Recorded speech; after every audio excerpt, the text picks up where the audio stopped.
Praise the Lord. Praise the Lord. So GPF சார்பாக எல்லாருக்கும் வாழ்த்துக்கள். ஸோ ரெண்டாவது பாட்காஸ்ட் நம்ம சந்திக்கிறோம். ஸோ முதல் பாட்காஸ்ட்டுக்கு ஓரளவுக்கு நல்ல வரவேற்பு கிடைச்சிது.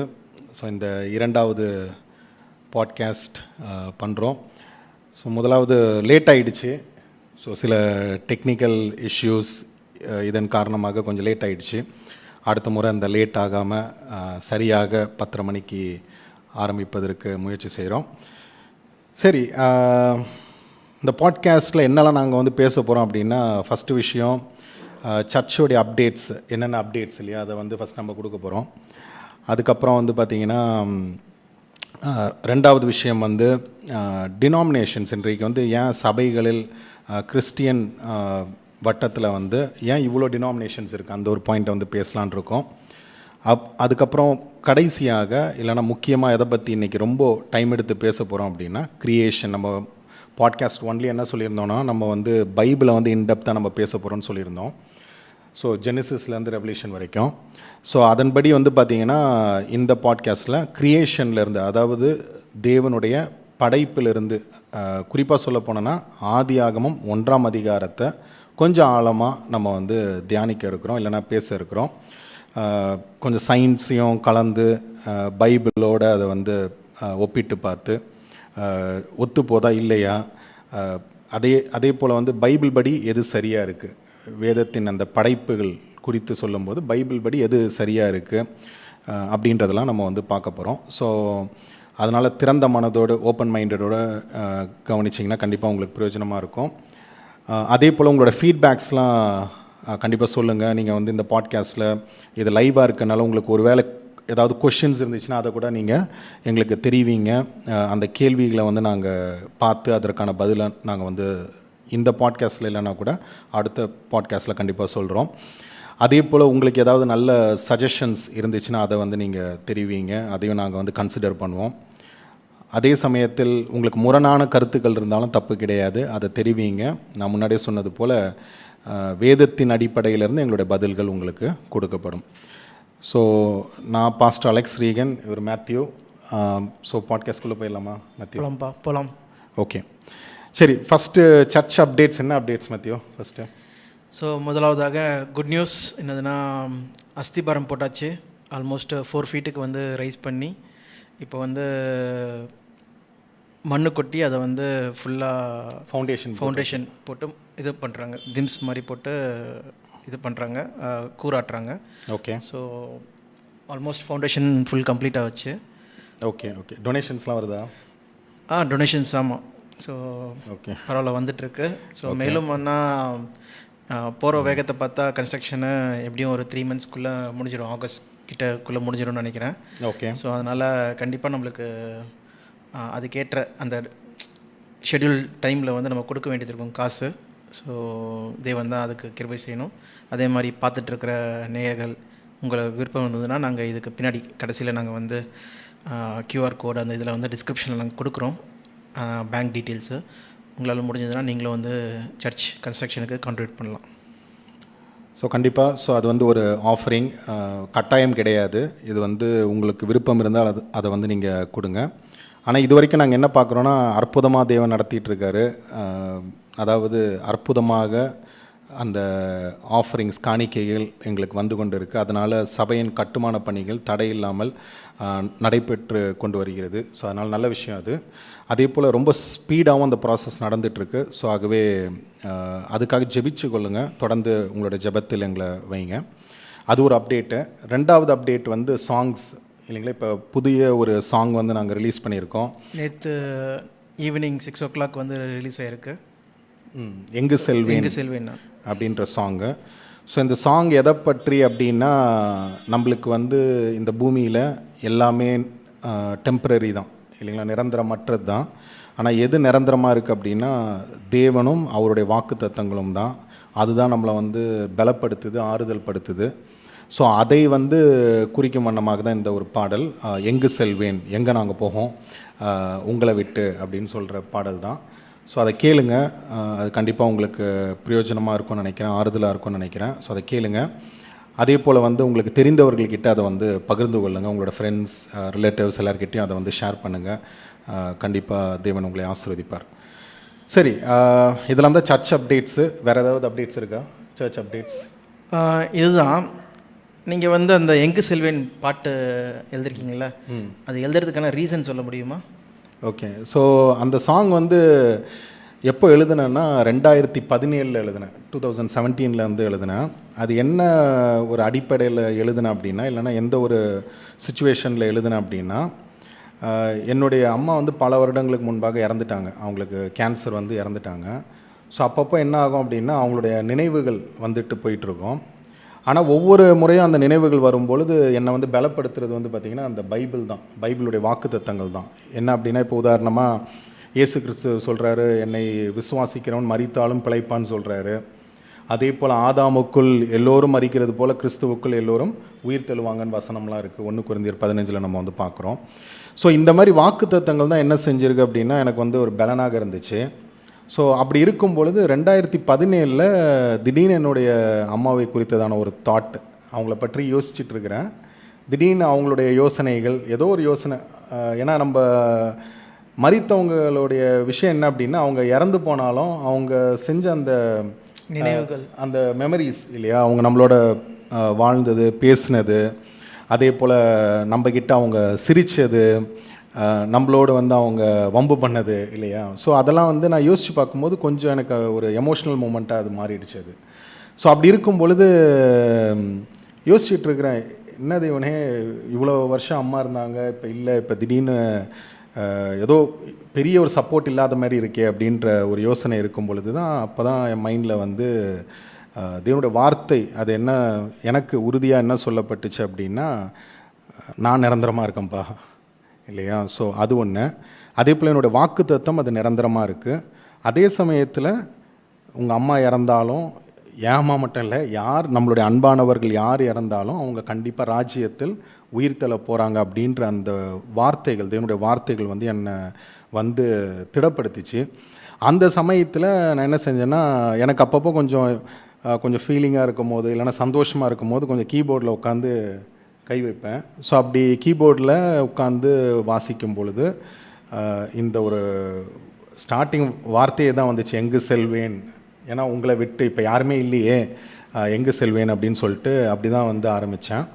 அதுக்கப்புறம் பார்த்தோன்னா அந்த வரிகள் அதுக்கப்புறம் தொடர்ந்து வந்தது தான். அதான் காலங்கள் மேகம் போல் கடந்திடலாம், சூழ்நிலைகள் மாறிடலாம், ஆனால் நீங்கள் மாற மாட்டீங்க, உங்களோட வாக்குத்தத்தம் ஒருபோதும் ஒழியாது அப்படின்ட்டு. ஸோ அந்த பாட்டை இன்றைக்கும் நான் பாடும்பொழுது என்னுடைய தாய், என்னுடைய அம்மா வந்து நான் நினைவு கூறுவேன். ஸோ கண்டிப்பாக இந்த சிச்சுவேஷன் வந்து ஒவ்வொரு குடும்பத்துலேயுமே வந்து ஒவ்வொருத்தருக்குமே வந்து ஒரு மறக்க முடியாத நிகழ்வாக இருக்கும். அதுக்கு இந்த பாட்டு கண்டிப்பாக வந்து ஒரு ஹீலிங்காக இருக்கும், ஆறுதலாக இருக்கும் கண்டிப்பாக. ஸோ அது மட்டும் இல்லாமல் நம்ம வந்து சோர்ந்து போயிட வேணாம். ஏன்னா பவுல் வந்து ஒரு இடத்துல என்ன சொல்கிறாருன்னா, மற்றவர்களைப் போல், அதாவது அவ்விசுவாசிகளைப் போல் நீங்கள் வந்து துக்கத்திலே போயிடாதீங்க அப்படின்றாரு. ஸோ நமக்கு துக்கம் வரோம் தான், ஆனால் அந்த துக்கத்திலே என்ன ஆகிடக்கூடாது அப்படின்னா, நம்ம வந்து அப்படியே வாழ்க்கையை கடத்தி அப்படியே போயிடக்கூடாது. கண்டிப்பாக. ஏன்னா வந்து தேவனுடைய வார்த்தை எப்படிப்பட்டதாக இருக்குது அப்படின்னா ஹோப்ஃபுல்லாக இருக்குது, நம்மளுக்கு வந்து நம்பிக்கை கொடுக்கக்கூடியதாக தேவனுடைய வார்த்தை வந்து இருக்குது. ஸோ அதனால் அந்த ஒரு நம்பிக்கை வந்து நமக்கு எப்போவுமே இருந்துகிட்ருக்கணும். ஸோ அதை சொல்கிற வண்ணமாக தான் இந்த பாடல் இருக்குது. கண்டிப்பாக அதுதான் விசுவாசமே இல்லை. கண்டிப்பாக காணக்கூடாதது விசுவாசிக்கிறது தான் விசுவாசமே சொல்லி பார்க்குறோம். நிச்சயமாக. ஸோ அதனால் நல்ல நீங்கள் அந்த கொஷின் கேட்டது. ஸோ அந்த மாதிரி நான் நிறைய சாங்ஸ் கம்போஸ் பண்ணியிருக்கேன் காட்ஸ் கிரேஸில். ஏதோ எனக்கு இருக்கிற கொஞ்சம் டேலண்ட்டை வச்சு கம்போஸ் பண்ணியிருக்கேன். அந்த சாங்ஸ்லாம் வந்து பார்த்திங்கன்னா ஏதாவது ஒரு சூழ்நிலை, ஏதாவது ஒரு சிச்சுவேஷன் இருக்கும், ஏதோ ஒரு வசனம் என்ன புஷ் பண்ணியிருக்கோம், இல்லைனா ஏதாவது ஒரு சம்பவங்கள் எனக்கு வந்து பிடித்த மாதிரி இருந்திருக்கும். அதை அடிப்படையாக வச்சு தான் அந்த பாடல்கள்லாம் பாடுறது. ஸோ அதனால் கண்டிப்பாக இது எல்லாருக்கும் பிரயோஜனமாக இருக்கும்னு நம்புகிறேன். நிறைய சபைகளில் இதை பாடி நிறைய பேருக்கு அது பிரயோஜனமாக இருக்கும், ஆறுதலை கொடுக்கும் அப்படின்ட்டு நம்புகிறோம். அதே போல் நம் தேவன் நல்லவர் சாங், அந்த சாங்கு நிறைய ஒரு நல்ல உற்சாகமான சாங், அது கூட நீங்கள் கேட்கலாம். அது பல நேரங்களில் நம்ம பாடுற ஒரு உற்சாகமான ஒரு பாடல் இல்லையா. ஸோ கர்த்தர் நல்லவர் என்பதை ருசித்து பாருங்கள் சொல்லி போட்டிருக்கு. ஸோ அந்த வகையில் நம் தேவன் நல்லவர் சொல்கிற பாட்டும் நீங்கள் பார்க்கும்போது எப்பெல்லாம் நல்லவராக இருந்தார் சொல்கிறத அந்த பாட்டிலேயே விளக்கியிருப்பாங்க. ஸோ ஆமாம், நிறைய அந்த நம் தேவன் நல்லவர் பாடலுக்கு வந்து எனக்கு வந்த ஃபீட்பேக் என்ன அப்படின்னா, அந்த பாட்டு வந்து ரொம்ப பாசிட்டிவாக இருக்குது அப்படின்ட்டு. ஏன்னா நாளை தினத்தை குறித்து கலங்காதே, கடந்ததை எண்ணி வருந்தாதே, அழைத்தவர் நடத்திடுவார், அனுதினம் உன்னை காத்திடுவார் அப்படின்ற வரிகள். ஸோ அதனால் அந்த சாங்லாம் கூட நல்லாயிருக்கும். ஸோ ஆகவே முடிந்த அளவுக்கு எங்களுடைய பாடல்கள் வந்து ஒரு முக்கியமான பாயிண்ட் இந்த இடத்துல ஆட் பண்ணலான்னு நினைக்கிறேன். எங்களுடைய பாடல்கள் வந்து மோஸ்ட்டாக ஒரு தனிப்பட்ட நபரை பேஸ் பண்ணி, அதாவது இப்படி ஆயிடுச்சு அப்படி ஆயிடுச்சுன்னு ஒரு தனிப்பட்ட நபரை பேஸ் பண்ணி இல்லாமல் தேவனை உயர்த்தும் வண்ணமாக, அவருடைய வார்த்தைகளை உயர்த்தும் வண்ணமாக அப்படி தான் இருக்கும். ஸோ அந்த வகையில் கண்டிப்பாக எங்களுடைய பாடல்கள் நீங்கள் கேட்டிங்கன்னா பிடிக்கும்னு நினைக்கிறேன். ஸோ உங்களுடைய ஃபீட்பேக்கை சொல்லுங்கள். ஸோ அடுத்த பாயிண்ட்டுக்கு போயிடலாமா?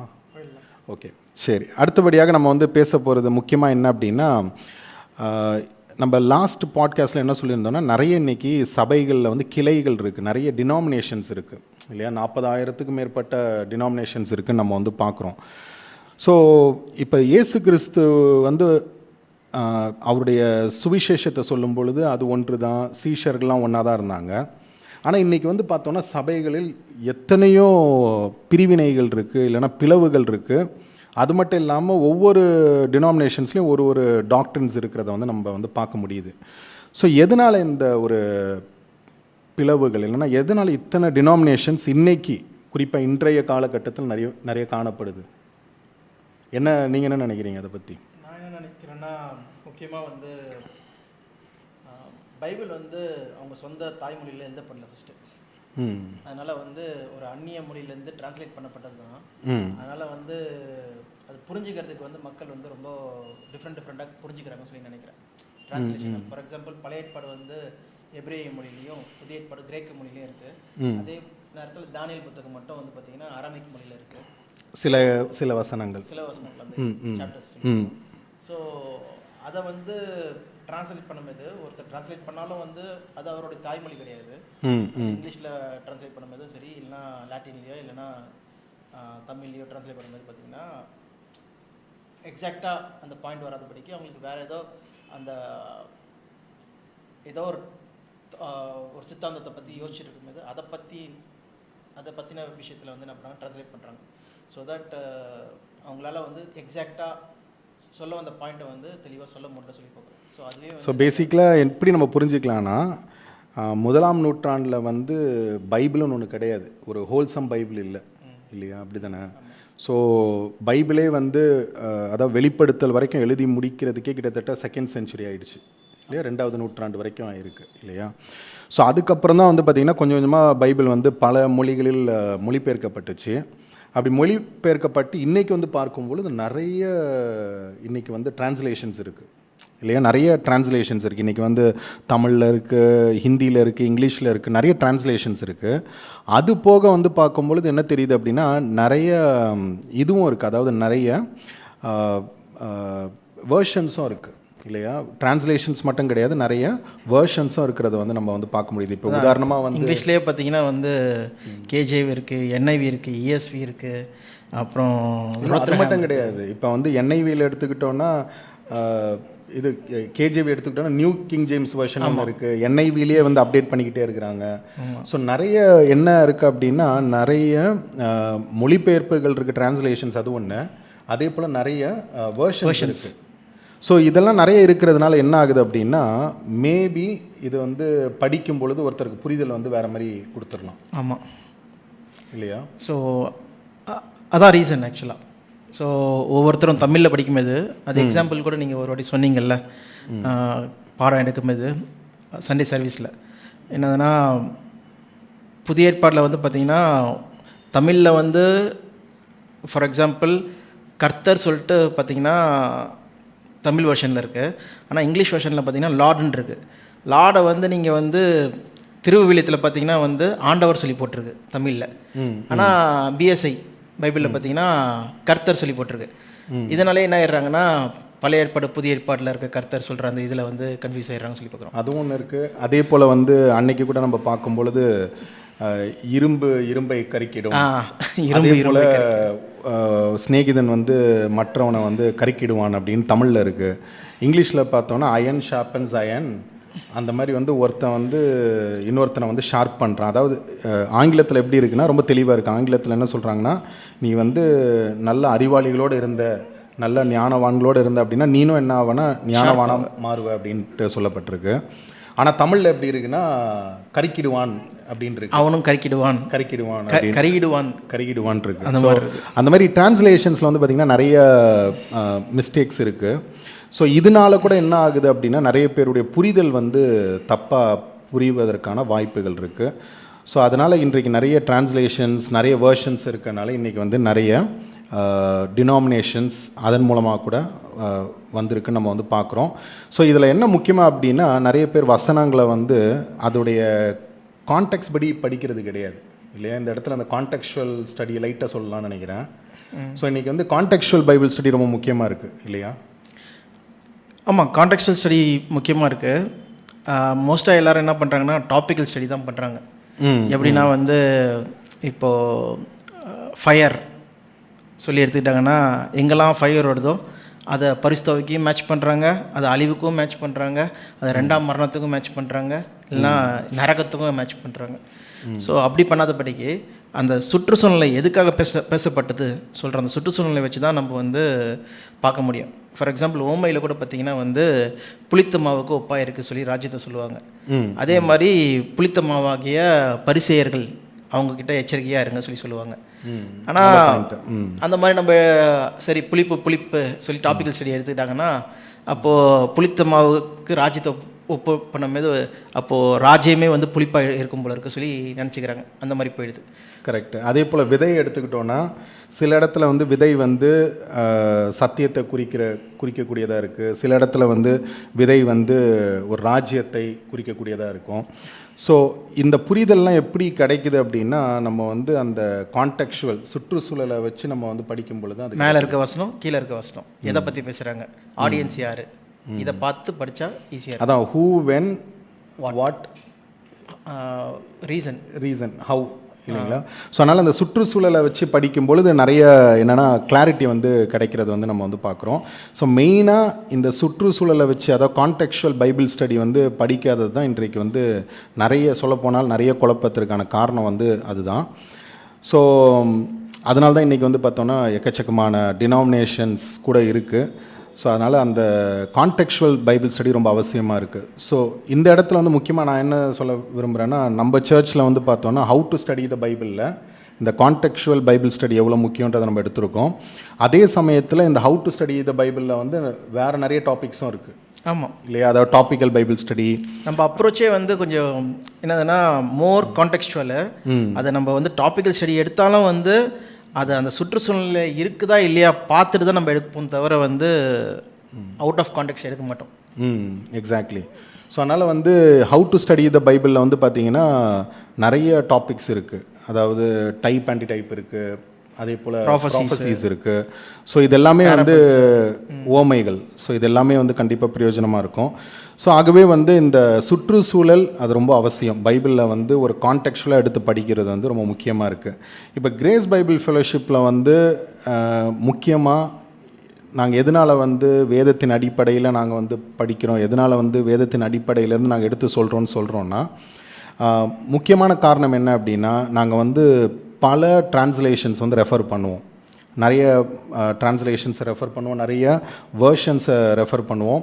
அதே போல் வந்து நிறைய பழைய மேனுஸ்கிரிப்ட்ஸ் கூட நம்ம ரெஃபர் பண்ணுவோம் இல்லையா. கண்டிப்பாக. ஆக்சுவலாக நாங்கள் கேஜேவி ரெஃபர் பண்ணுவோம், என்ஐவியும் ரெஃபர் பண்ணுவோம். அதே நேரத்தில் எதுனா பழைய ரோத்ரஹாம் பைபிளாக இருந்தாலும் சரி அதையும் ரெஃபர் பண்ணுவோம். இந்த வேர்ஷன்ஸு டிஃப்ரெண்ட் ட்ரான்ஸ்லேஷன்ஸ் அந்த இதில் பண்ணுறோம். அது மட்டும் இல்லாமல் இந்த இன்டர்லீனியர் பைபிள் டேரெக்டாக க்ரீக்கு, ஒரிஜினல் ஹீப்ரூஸ் அதுக்கும் போய் பார்ப்போம். அது இல்லாமல் வந்து கோடெக்ஸ் சினக்டிகஸ் சொல்லிட்டு சினைட்டிகஸ் சொல்லி ஒன்று இருக்குது. அது 3rd centuryயில் கிடைச்ச மேன்ஸ்கிரிப்ட்ஸ் ஆக்சுவலாக. கரெக்டு. ஸோ கோடெக்ஸ் சினைட்டிகஸ் வந்து 3rd centuryயில் கிடைச்ச சொல்லப்போனால் அதுதான் எனக்கு தெரிஞ்ச ஓல்டஸ்ட் மேனுஸ்கிரிப்ட்ஸ்னு நினைக்கிறேன். ஸோ அதை கூட நாங்கள் வந்து அது எல்லாமே எப்படி நாங்கள் படிக்கிறோன்னா எங்களுக்கு க்ரீக் ஹீப்ரூலாம் தெரியாது. ஆனால் அது எல்லாமே வந்து இங்கிலீஷில் மொழிபெயர்த்துருக்காங்க. ஸோ அதுவும் இன்டர்லீனியரில் நீங்கள் பார்த்தீங்கன்னா வேர்ட் பை வேர்ட் வந்து மொழிபெயர்த்துருக்காங்க. ஸோ எப்படின்னா ஒரு சென்டென்ஸாக மொழிபெயர்க்காமல் வார்த்தைக்கு வார்த்தை இல்லையா. ஸோ அவன் இங்கே சென்றான் இல்லைனா அவன் அங்கே சென்றான் அப்படின்னா அவன் அதுக்கு வந்து ஹீ தேர் வெண்ட் அப்படின்னு இருக்கும். ஹீ தேர் வெண்ட், இது எப்படிப்பா? இல்லை அப்படி தானே இருக்காது. அது நம்ம தனித்தனியாக படித்து தான் நம்ம புரிஞ்சிக்க முடியும். ஸோ இந்த மாதிரி வந்து படிக்கிறது வந்து கண்டிப்பாக எங்களுக்கு என்ன ஆச்சு அப்படின்னா, இப்போ சில வசனங்கள் வாசிக்கும் பொழுது அதில் வந்து புரிதல் கிடைக்காம இருக்கும். அப்போது பல வேர்ஷன்ஸு, பல டிரான்ஸ்லேஷன்ஸ், அதே போல் இந்த பழைய மேனுஸ்கிரிப்ட்ஸ் இதோட ரெஃபரன்ஸ்லாம் படிக்கும் பொழுது அதற்கான தெளிவுகள் வந்து எங்களுக்கு கிடைச்சிது. நிறைய தெளிவுகள் வந்து கிடைச்சிது. குறிப்பாக வந்து ப்ரேயர் ரொம்ப முக்கியம் இல்லை? கண்டிப்பாக ப்ரேயர், ஹோலி ஸ்பிரிட்டோட கைடன்ஸு அது கண்டிப்பாக இம்பார்ட்டண்ட்டு. ஏன்னா என்ன தான் மேன்ஸ்கிரிப்ட்ஸு இது எல்லாம் படிச்சிருந்தாலும் தேவனுடைய கிருபை இல்லாமல் வந்து புரிய சான்ஸே கிடையாது. ஸோ தேவன் கண்டிப்பாக பரிசுத்தாவி கொடுத்துருக்காரு சொல்லி நாங்கள் பார்க்குறோம். அது மூலமாக தேவன் வந்து, ஏன்னா கிரைஸ்டே அதான் என்ன சொல்கிறாருன்னா, நான் போனதுக்கப்புறம் சத்திய ஆவியை வந்து உங்களுக்கு அனுப்புகிறேன்றாரு. ஸோ அந்த ஸ்பிரிட் ஆஃப் ட்ரூத் அது வந்து ரொம்ப முக்கியமாக இருக்குது. சகல சத்தியத்துக்குள்ளும் வழி நடத்தும் இல்லைங்களா? சகல சத்தியத்துக்குள்ளும் வந்து அந்த சத்திய ஆவி நம்மளை வழி நடத்தும்னு சொல்லி ஜீசஸ் கிரைஸ்ட் சொல்கிறாரு. ஸோ அதனால் நாங்கள் என்ன தான் இதெல்லாம் ரெஃபர் பண்ணால் கூட அது தேவனுடைய சித்தத்தின்படி இருக்கா, அவரோட திட்டத்தின்படி இருக்கான்றதை வந்து நாங்கள் முக்கியமாக பார்ப்போம். அது பார்ப்பதற்கு எங்களுக்கு உதவியாக இருக்கிறது வந்து என்ன அப்படின்னா தேவனுடைய அந்த பரிசுத்த ஆவி தான். ஸோ நாங்கள் வந்து ப்ரேயரோடு தான் அதை இது பண்ணுறது. ஸோ இதனால தான் வந்து பார்த்திங்கன்னா நிறைய நம்மளுக்கு வந்து குழப்பங்கள்லாம் தெளிவாச்சு.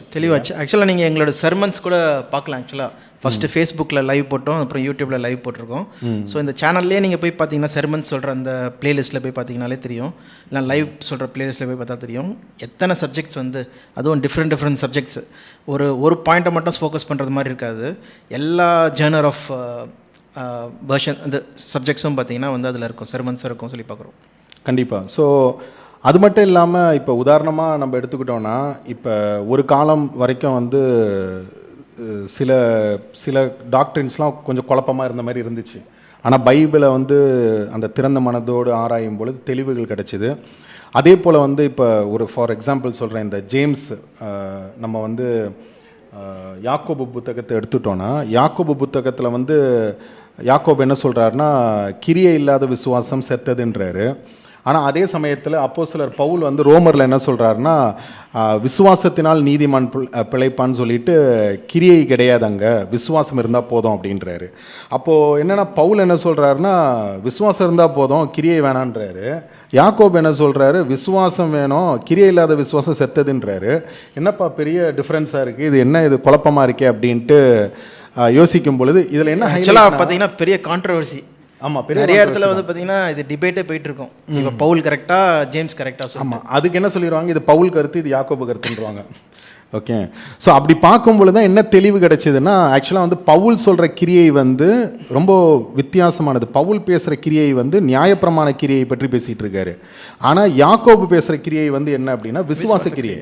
ஸோ பவுல் வந்து என்ன கிரியை பற்றி பேசிகிட்டு இருக்காருன்னா, சுய கிரியையை பற்றி பேசிகிட்டு இருக்காரு, சுயநீதியின் கிரியைகளை பற்றி பேசிகிட்டு இருக்காரு. ஆனால் யாக்கோபு சொல்கிறது வந்து பார்த்திங்கன்னா விசுவாசத்தினால் பிறந்த கிரியை பற்றி பேசிகிட்டு இருக்காரு. இப்போ உதாரணத்துக்கு சொல்லணுன்னா, இப்போ வந்து பழைய ஏற்பாட்டு காலகட்டத்தில் நியாயப்பிரமாணம் இருந்துச்சு. நியாயப்பிரமாணம் வந்து பார்த்தோன்னா அதை செயல்படுத்துறது வந்து சுயக்கிரியை தான். நியாயப்பிரமாணத்தை செஞ்சானா அவனுக்கு என்ன கிடைக்கும்னா நீதி கிடைக்கும் இல்லையா? ஸோ இப்போ பவுல் என்ன சொல்கிறாருன்னா, அந்த கிரியை வந்து உனக்கு அல்டிமேட்டாக நீதி கொடுக்காது. ஏன்னா நியாயப்பிரமாணத்தை முழுமையாக யாரும் என்ன செய்ய முடியல, கடைப்பிடிக்க முடியல, பின்பற்ற முடியல. அதனால தான் சொல்லப்போனால் தேவன் வந்து இயேசு கிறிஸ்துவை பூமிக்கு அனுப்புகிறாரு. ஆனால் யாக்கோபு என்ன பேசிகிட்டு இருக்காருன்னா, விசுவாச கிரியை, விசுவாசம் வந்ததுக்கு அப்புறம் நீ செய்கிற கிரியை என்ன இல்லையா? ஸோ அதுக்கு தான் பெஸ்ட் எக்ஸாம்பிளாக யாக்கோபு யார் எடுக்கிறாருன்னா ஆபிரகாமே எடுக்கிறாரு. யாக்கோபு என்ன சொல்கிறாருன்னா, ஆபிரகாம் பாருங்கள், தேவன் அவருக்கு ஒரு வாக்குத்தத்தத்தை கொடுத்தாரு. இப்போ அந்த வாக்குத்தத்தத்தின் மேலே ஆபிரகாமுக்கு விசுவாசம் இருக்கா இல்லையான்றதை நிரூபிப்பதற்காக தேவன் சோதிக்கிறார் அவரை. அந்த வாக்கு பண்ண பையனையே எனக்கு பலி கொடுன்றாரு. அந்த கிரியையில் அவர் வெற்றி பெற்றார். எக்ஸாக்ட்லி. ஸோ அப்போ என்ன பாயிண்ட் அப்படின்னா, அவருடைய விசுவாசம் இருந்துச்சு, ஆனால் அந்த விசுவாசத்தை சப்போர்ட் பண்ணுறபடிக்கு அவருடைய கிரியையும் அங்கே இருக்குது. இப்போ ஒருவேளை யாக்கோபு வந்து இல்லை தேவனே உங்களை விசுவாசிக்கிறேன், கண்டிப்பாக நீங்கள் வந்து எனக்கு வந்து என் பெரிய சந்ததியாக கொடுப்பீங்க அப்படின்னு மட்டும் சொல்லியிருந்தாருன்னா அது வேற. அதுதான் வந்து யாக்கோபு என்ன சொல்றாருன்னா, அந்த 2ஆம் அதிகாரம் கிரியை இல்லாத விசுவாசம் செத்தது. சாத்தானும் விசுவாசிக்கிறான், அவன் என்ன விசுவாசிக்கிறான், தேவன் உண்டு என்று சொல்லி விசுவாசிச்சு பயப்படுறான், நடுங்குறானா. ஆமாம். ஆனால் வந்து அதே தான் நம்மளும் விசுவாசிக்கிறோம்னா அப்போ என்ன கணக்கு, என்ன வித்தியாசம் இருக்குது இல்லையா? ரெண்டு பேருமே நல்ல பாயிண்ட், ரெண்டு பேருமே விசுவாசிக்கிறீங்க. அப்போ யார் பக்கம் நீ இருக்குன்றது வந்து எப்படி தெரியும்? உன்னோட கிரியைகளில் தான் தெரியும் இல்லையா? ஸோ அதனால் அந்த புரிதல்லாம் எங்களுக்கு அப்போ தான் கிடச்சிது. அந்த ஒரு தெளிவாக பைபிள் எடுத்து வாசிக்க முடியும். சொல்லப்போனால் சுற்றுச்சூழல், கான்டெக்சுவல் பைபிள் ஸ்டடி. அதே போல் வந்து பார்த்திங்கன்னா இன்னும் நிறைய சொல்லிக்கிட்டே போகலாம். ஏன் வந்து ஆபிரகாம் விசுவாசத்தின் தகப்பன், நிறைய பேர் வந்து ஆபிரகாம் விசுவாசத்தின் தகப்பன் அப்படின்னு சொல்லும் பொழுது நிறைய பேர் ஆபிரகாமுக்கு வந்து பயங்கரமான விசுவாசம் இருந்துச்சு அப்படின்வாங்க. ஓகே, அவர் இவ்வளோவா அது எக்ஸ்பிரஸ் பண்ண முடியாது, பயங்கரமாக இருந்தது தான் சொல்லுவாங்க. ஆனால் ஆபிரகாம் அளவுக்கு நிறைய பேருக்கும் இருந்திருக்குல்ல, நிறைய பேருக்கு அதுக்கப்புறம் கூட பார்க்குறோம். ஆனால் ஆபிரகாம் வந்து விசுவாசத்தின் தகப்பன்றாங்க, ஃபாதர் ஆஃப் ஃபெய்த் அப்படின்றாங்க. அப்போ பார்த்தோன்னா வந்து அந்த யாருன்னா நூற்றுக்கு அதிபதி, நீங்கள் என் வீட்டுக்கு கூட வர தேவையில்லை, நீங்கள் சொல்லுங்க அங்கே சுகமாயிடுவான், கட்டளை எடுங்க சொல்கிறான். அப்பா கிரைஸ்டே பார்த்து ஆச்சரியப்படுறாரு, சொல்லப்போனால் கூட இல்லையாப்பா. கரெக்ட். சொல்லப்போனால் ஆபிரகாம் வந்து அந்த தேவதூதர்கள் வந்து உனக்கு குழந்தை பிறக்கும்னு 2வது டைமாக சொல்லும் போது சிரிப்பார் ஆபிரகாம. ஸோ அப்போது எதன் அடிப்படையில் ஆபிரகாம் விசுவாசத்தின் தகப்பன்னு சொல்கிறோம் இல்லையா? ஸோ இந்த தெளிவில் இது இப்போ பேசின டைம் பத்தாது, இதை தனியாக ஒரு டாப்பிக்கில் பார்க்கலாம். அதே போல் வந்து பார்த்திங்கன்னா நம்ம இந்த டாபிக் கூட, அதாவது சாவாமை நித்திய ஜீவன். ஸோ நிறைய பேர் வந்து சாகாமை, அதாவது இம்மார்டாலிட்டியும் இட்டர்னல் லைஃப்பும் ஒன்றுன்னு நினச்சிட்டு இருக்கிறாங்க. ஆனால் சாகாமை வேறு, நித்திய ஜீவன் வேறு. ஸோ ரெண்டுத்துக்கும் இருக்கக்கூடிய வித்தியாசம் என்ன, எது பெருசாக இருக்குது, நித்திய ஜீவனா சாகாமையா அப்படின்றதெல்லாம் வந்து நிறைய கிளாரிட்டி, நிறைய தெளிவுகள் வந்து எங்களுக்கு தேவனுடைய அந்த தயவுனால் கிருபையினால் எங்களுக்கு கிடைச்சிது. ஸோ ஆகவே அதை தான் உங்ககிட்ட நாங்கள் பகிர்ந்து கொள்ளலான் இருக்கோம். ஸோ அதனால் விஷயம் என்ன அப்படின்னா, இந்த மாதிரி நாங்கள் படித்து கொண்டது, தெரிந்து கொண்டது, தேவனுடைய கிருபையினால் எங்களுக்கு வெளிப்படுத்தப்பட்ட அந்த தேவனுடைய வார்த்தைகளை தான் உங்ககிட்ட இந்த பாட்காஸ்ட் மூலமாக சொல்கிறது. முன்னாடியே நான் சொன்னது போல் இதில் முக்கியமாக தேவனுடைய திட்டத்தை நம்ம வந்து பார்க்க போகிறோம், சொல்ல போகிறோம். ஆமாம், மெயினாக வந்து தேவனுடைய திட்டத்தை நம்ம சொல்ல போகிறோம். ஸோ அந்த ஃபவுண்டேஷனோட இந்த பாட்காஸ்ட் 2 ஆரம்பிப்போம். ஸோ என்ன அப்படின்னா, இன்றைக்கி நம்ம மெயினாக எதை பற்றி பேச போகிறோம்னா கிரியேஷன், ஜெனிசிஸ் 1ஆம் அதிகாரம். அதை தான் வந்து நிறைய பேச போகிறோம். ஏன்னா ஜெனிசிஸ் 1லேயே வந்து பார்த்திங்கன்னா ஏகப்பட்ட இன்ட்ரெஸ்டிங்கான விஷயங்கள் இருக்குது, சுவாரஸ்யங்கள் இருக்குது. ஸோ அதை தான் வந்து இன்றைக்கு உங்ககிட்ட பகிர்ந்து கொள்ளலான்ட்டு வந்திருக்கோம். ஸோ முதலாவது ஜெனிசிஸ் ஆதி ஆகமத்தில் தேவன் வந்து அந்த படைப்பை குறித்து அந்த இடத்துல சொல்லப்பட்டிருக்கு 1ஆம் அதிகாரத்தில். அப்படி சொல்லும் பொழுது அந்த வசனம் எப்படி ஆரம்பிக்குது, ஆதி ஆகமம் 1ஆம் அதிகாரம் 1ஆம் வசனத்தில் ரொம்ப அழகாக இருக்குது. என்ன அப்படின்னா, இந்த beginning God created the heavens and the earth இல்லைங்களா? தமிழில் வந்து பார்த்திங்கன்னா ஆதியிலே தேவன் வானத்தையும் பூமியையும் சிருஷ்டித்தார் அப்படின்னு சொல்லிட்டு சொல்லப்பட்டிருக்கு. இந்த beginning God created heavens and the earth, ஆதியிலே தேவன் வானத்தையும் பூமியும் சிருஷ்டித்தார். இதை யோசிச்சு பார்த்தா என்ன மத்தியோ, சும்மா அப்படி அடுத்த வசனத்துக்கு போயிடலாமா? இல்லை இதில் எவ்வளோ பெரிய விஷயம் இருக்குது. ஸோ ஃபர்ஸ்ட் ஆஃப் ஆல் வந்து பார்த்திங்கன்னா, இந்த வானங்களுக்கும் இந்த பூமிக்கும் ஒரு ஆரம்பம் இருந்தது சொல்லி தெரியுது, பிகினிங் இருந்தது சொல்லி தெரியுது. ஸோ இது அழகாக யூனிவர்ஸ்க்கு, ஒட்டுமொத்த யூனிவர்ஸ்க்குமே ஒரு பிகினிங் இருந்தது சொல்லி தெரியுது. இதில் வானங்கள் சொல்லும்போது பார்த்திங்கன்னா, மேலே சன்னாக இருக்கட்டும், மூனாக இருக்கட்டும், ஸ்டார்ஸாக இருக்கட்டும், எல்லாம் ஒட்டுமொத்த பிரபஞ்சத்தில் இருக்கிற எல்லாமே இருக்கட்டும், ஓகே, எல்லாமே வந்து பார்த்திங்கன்னா தேவன் படைச்சிட்டார், பூமியும் படைக்கிறார். சொல்கிற அந்த ஸ்டார்டிங்கில் என்ன பண்ணுறாங்கன்னா, இதெல்லாம் உண்டாக்கப்பட்டாயிற்று சொல்கிற ஒரு டிஃபைன்டு பாயிண்ட்டை வந்து ஃபஸ்ட்டு வைக்கிறாங்க சொல்லி பார்க்குறோம். ஆமாம், அப்போது அதுலேருந்து என்ன தெரியுது அப்படின்னா, காடுக்கு வந்து ஒரு பிகினிங் கிடையாது. ஆமாம், அதான முக்கியமான பாயிண்ட்டு. இந்த beginning God created the heavens and the earth அப்படின்னா, இந்த ஹெவன்ஸு எர்த்து எல்லாமே வந்து பார்த்தோன்னா இதெல்லாம் வந்துச்சு. ஆனால் காட் வந்து எப்போவுமே இருந்துக்கினே இருக்கிறாரு, உருவாக்குறாரு. ஆமாம், இந்த பிகினிங் காட் கிரியேட்டட் காடுன்னு இல்லை இல்லையா? So God was first created, then earth and heavens and earth was கிரியேட்டட்னு இல்லை. இந்த பிகினிங் காட் கிரியேட்டட் அப்படின்னா தேவன் இருந்து கொண்டே தான் இருக்கிறாரு, இஸ் எவர் லாஸ்டிங். அதான் வந்து வசனத்தில் என்ன சொல்லப்பட்டிருக்குன்னா, எவர் லாஸ்டிங் காட். தமிழில் வந்து அனாதியான தேவன். அனாதியான தேவன்னா தொடக்கமும் கிடையாது, முடிவும் கிடையாது, ஹீ இஸ் எவர் லாஸ்டிங். அப்போ இன்றைக்கி நம்ம பார்க்குறது எல்லாமே வந்து பார்த்தோன்னா, இது எல்லாமே வந்து ஒரு தொடங்கப்பட்ட ஒன்று, அதாவது உருவாக்கப்பட்ட ஒன்று, ஒரு பிகினிங், ஒரு ஆரம்பம் இருக்குது. ஸோ அதனால தான் வந்து என்ன சொல்கிறோம் அப்படின்னா, நிறைய பேர் வந்து சொல்லுவாங்க, கடவுளை ஏன் நம்பணும், ஏன் அவர் கடவுளாக இருக்கிறாரு, ஏன் கடவுளாக இருக்காருன்னா அதனால தான் கடவுள். என்னென்னா அவருக்கு தொடக்கமும் இல்லை, முடிவும் இல்லை, பிகினிங் கிடையாது அவருக்கு. ஸோ அதனால தான் நம்ம என்ன சொல்கிறோன்னா, தேவன் வந்து காலத்திற்கும் நேரத்திற்கும் அப்பாற்பட்டு செயல்படுறாரு. ஏன்னா நம்ம எல்லாருக்குமே நம்ம எல்லோருமே டைம் பவுண்டு தானே ஆமாம் இல்லையா? இப்போ மேத்யூ இன்னைக்கு இருக்கிறாரு, கரெக்டாக இன்றைக்கி 10 மணி 10:30க்கு தொடங்கும் சொன்னோம், கொஞ்சம் டைம் ஆகிடுச்சு. இவர் தான் டைம் ஆக்குனார் ஆக்சுவலாக, லேட்டாக வந்தார். ஆமாம், ஏன் தப்பு தான். ஆமாம், பரவாயில்ல, ஒத்துக்கிறீங்க. ஸோ பட் ஆனால் ஒரு அரை மணி நேரம் டிலே. ஆமாம், ஒருவேளை கொஞ்சம் லேட்டாக வந்திருந்தானே இன்னும் டிலே ஆகிருக்கும். ஸோ பட் என்ன விஷயம் அப்படின்னா, இப்போ பாருங்கள், இந்த பாட்காஸ்ட் ஸ்டார்ட் ஆகுது, இதுக்கு ஒரு முடிவு இருக்குது.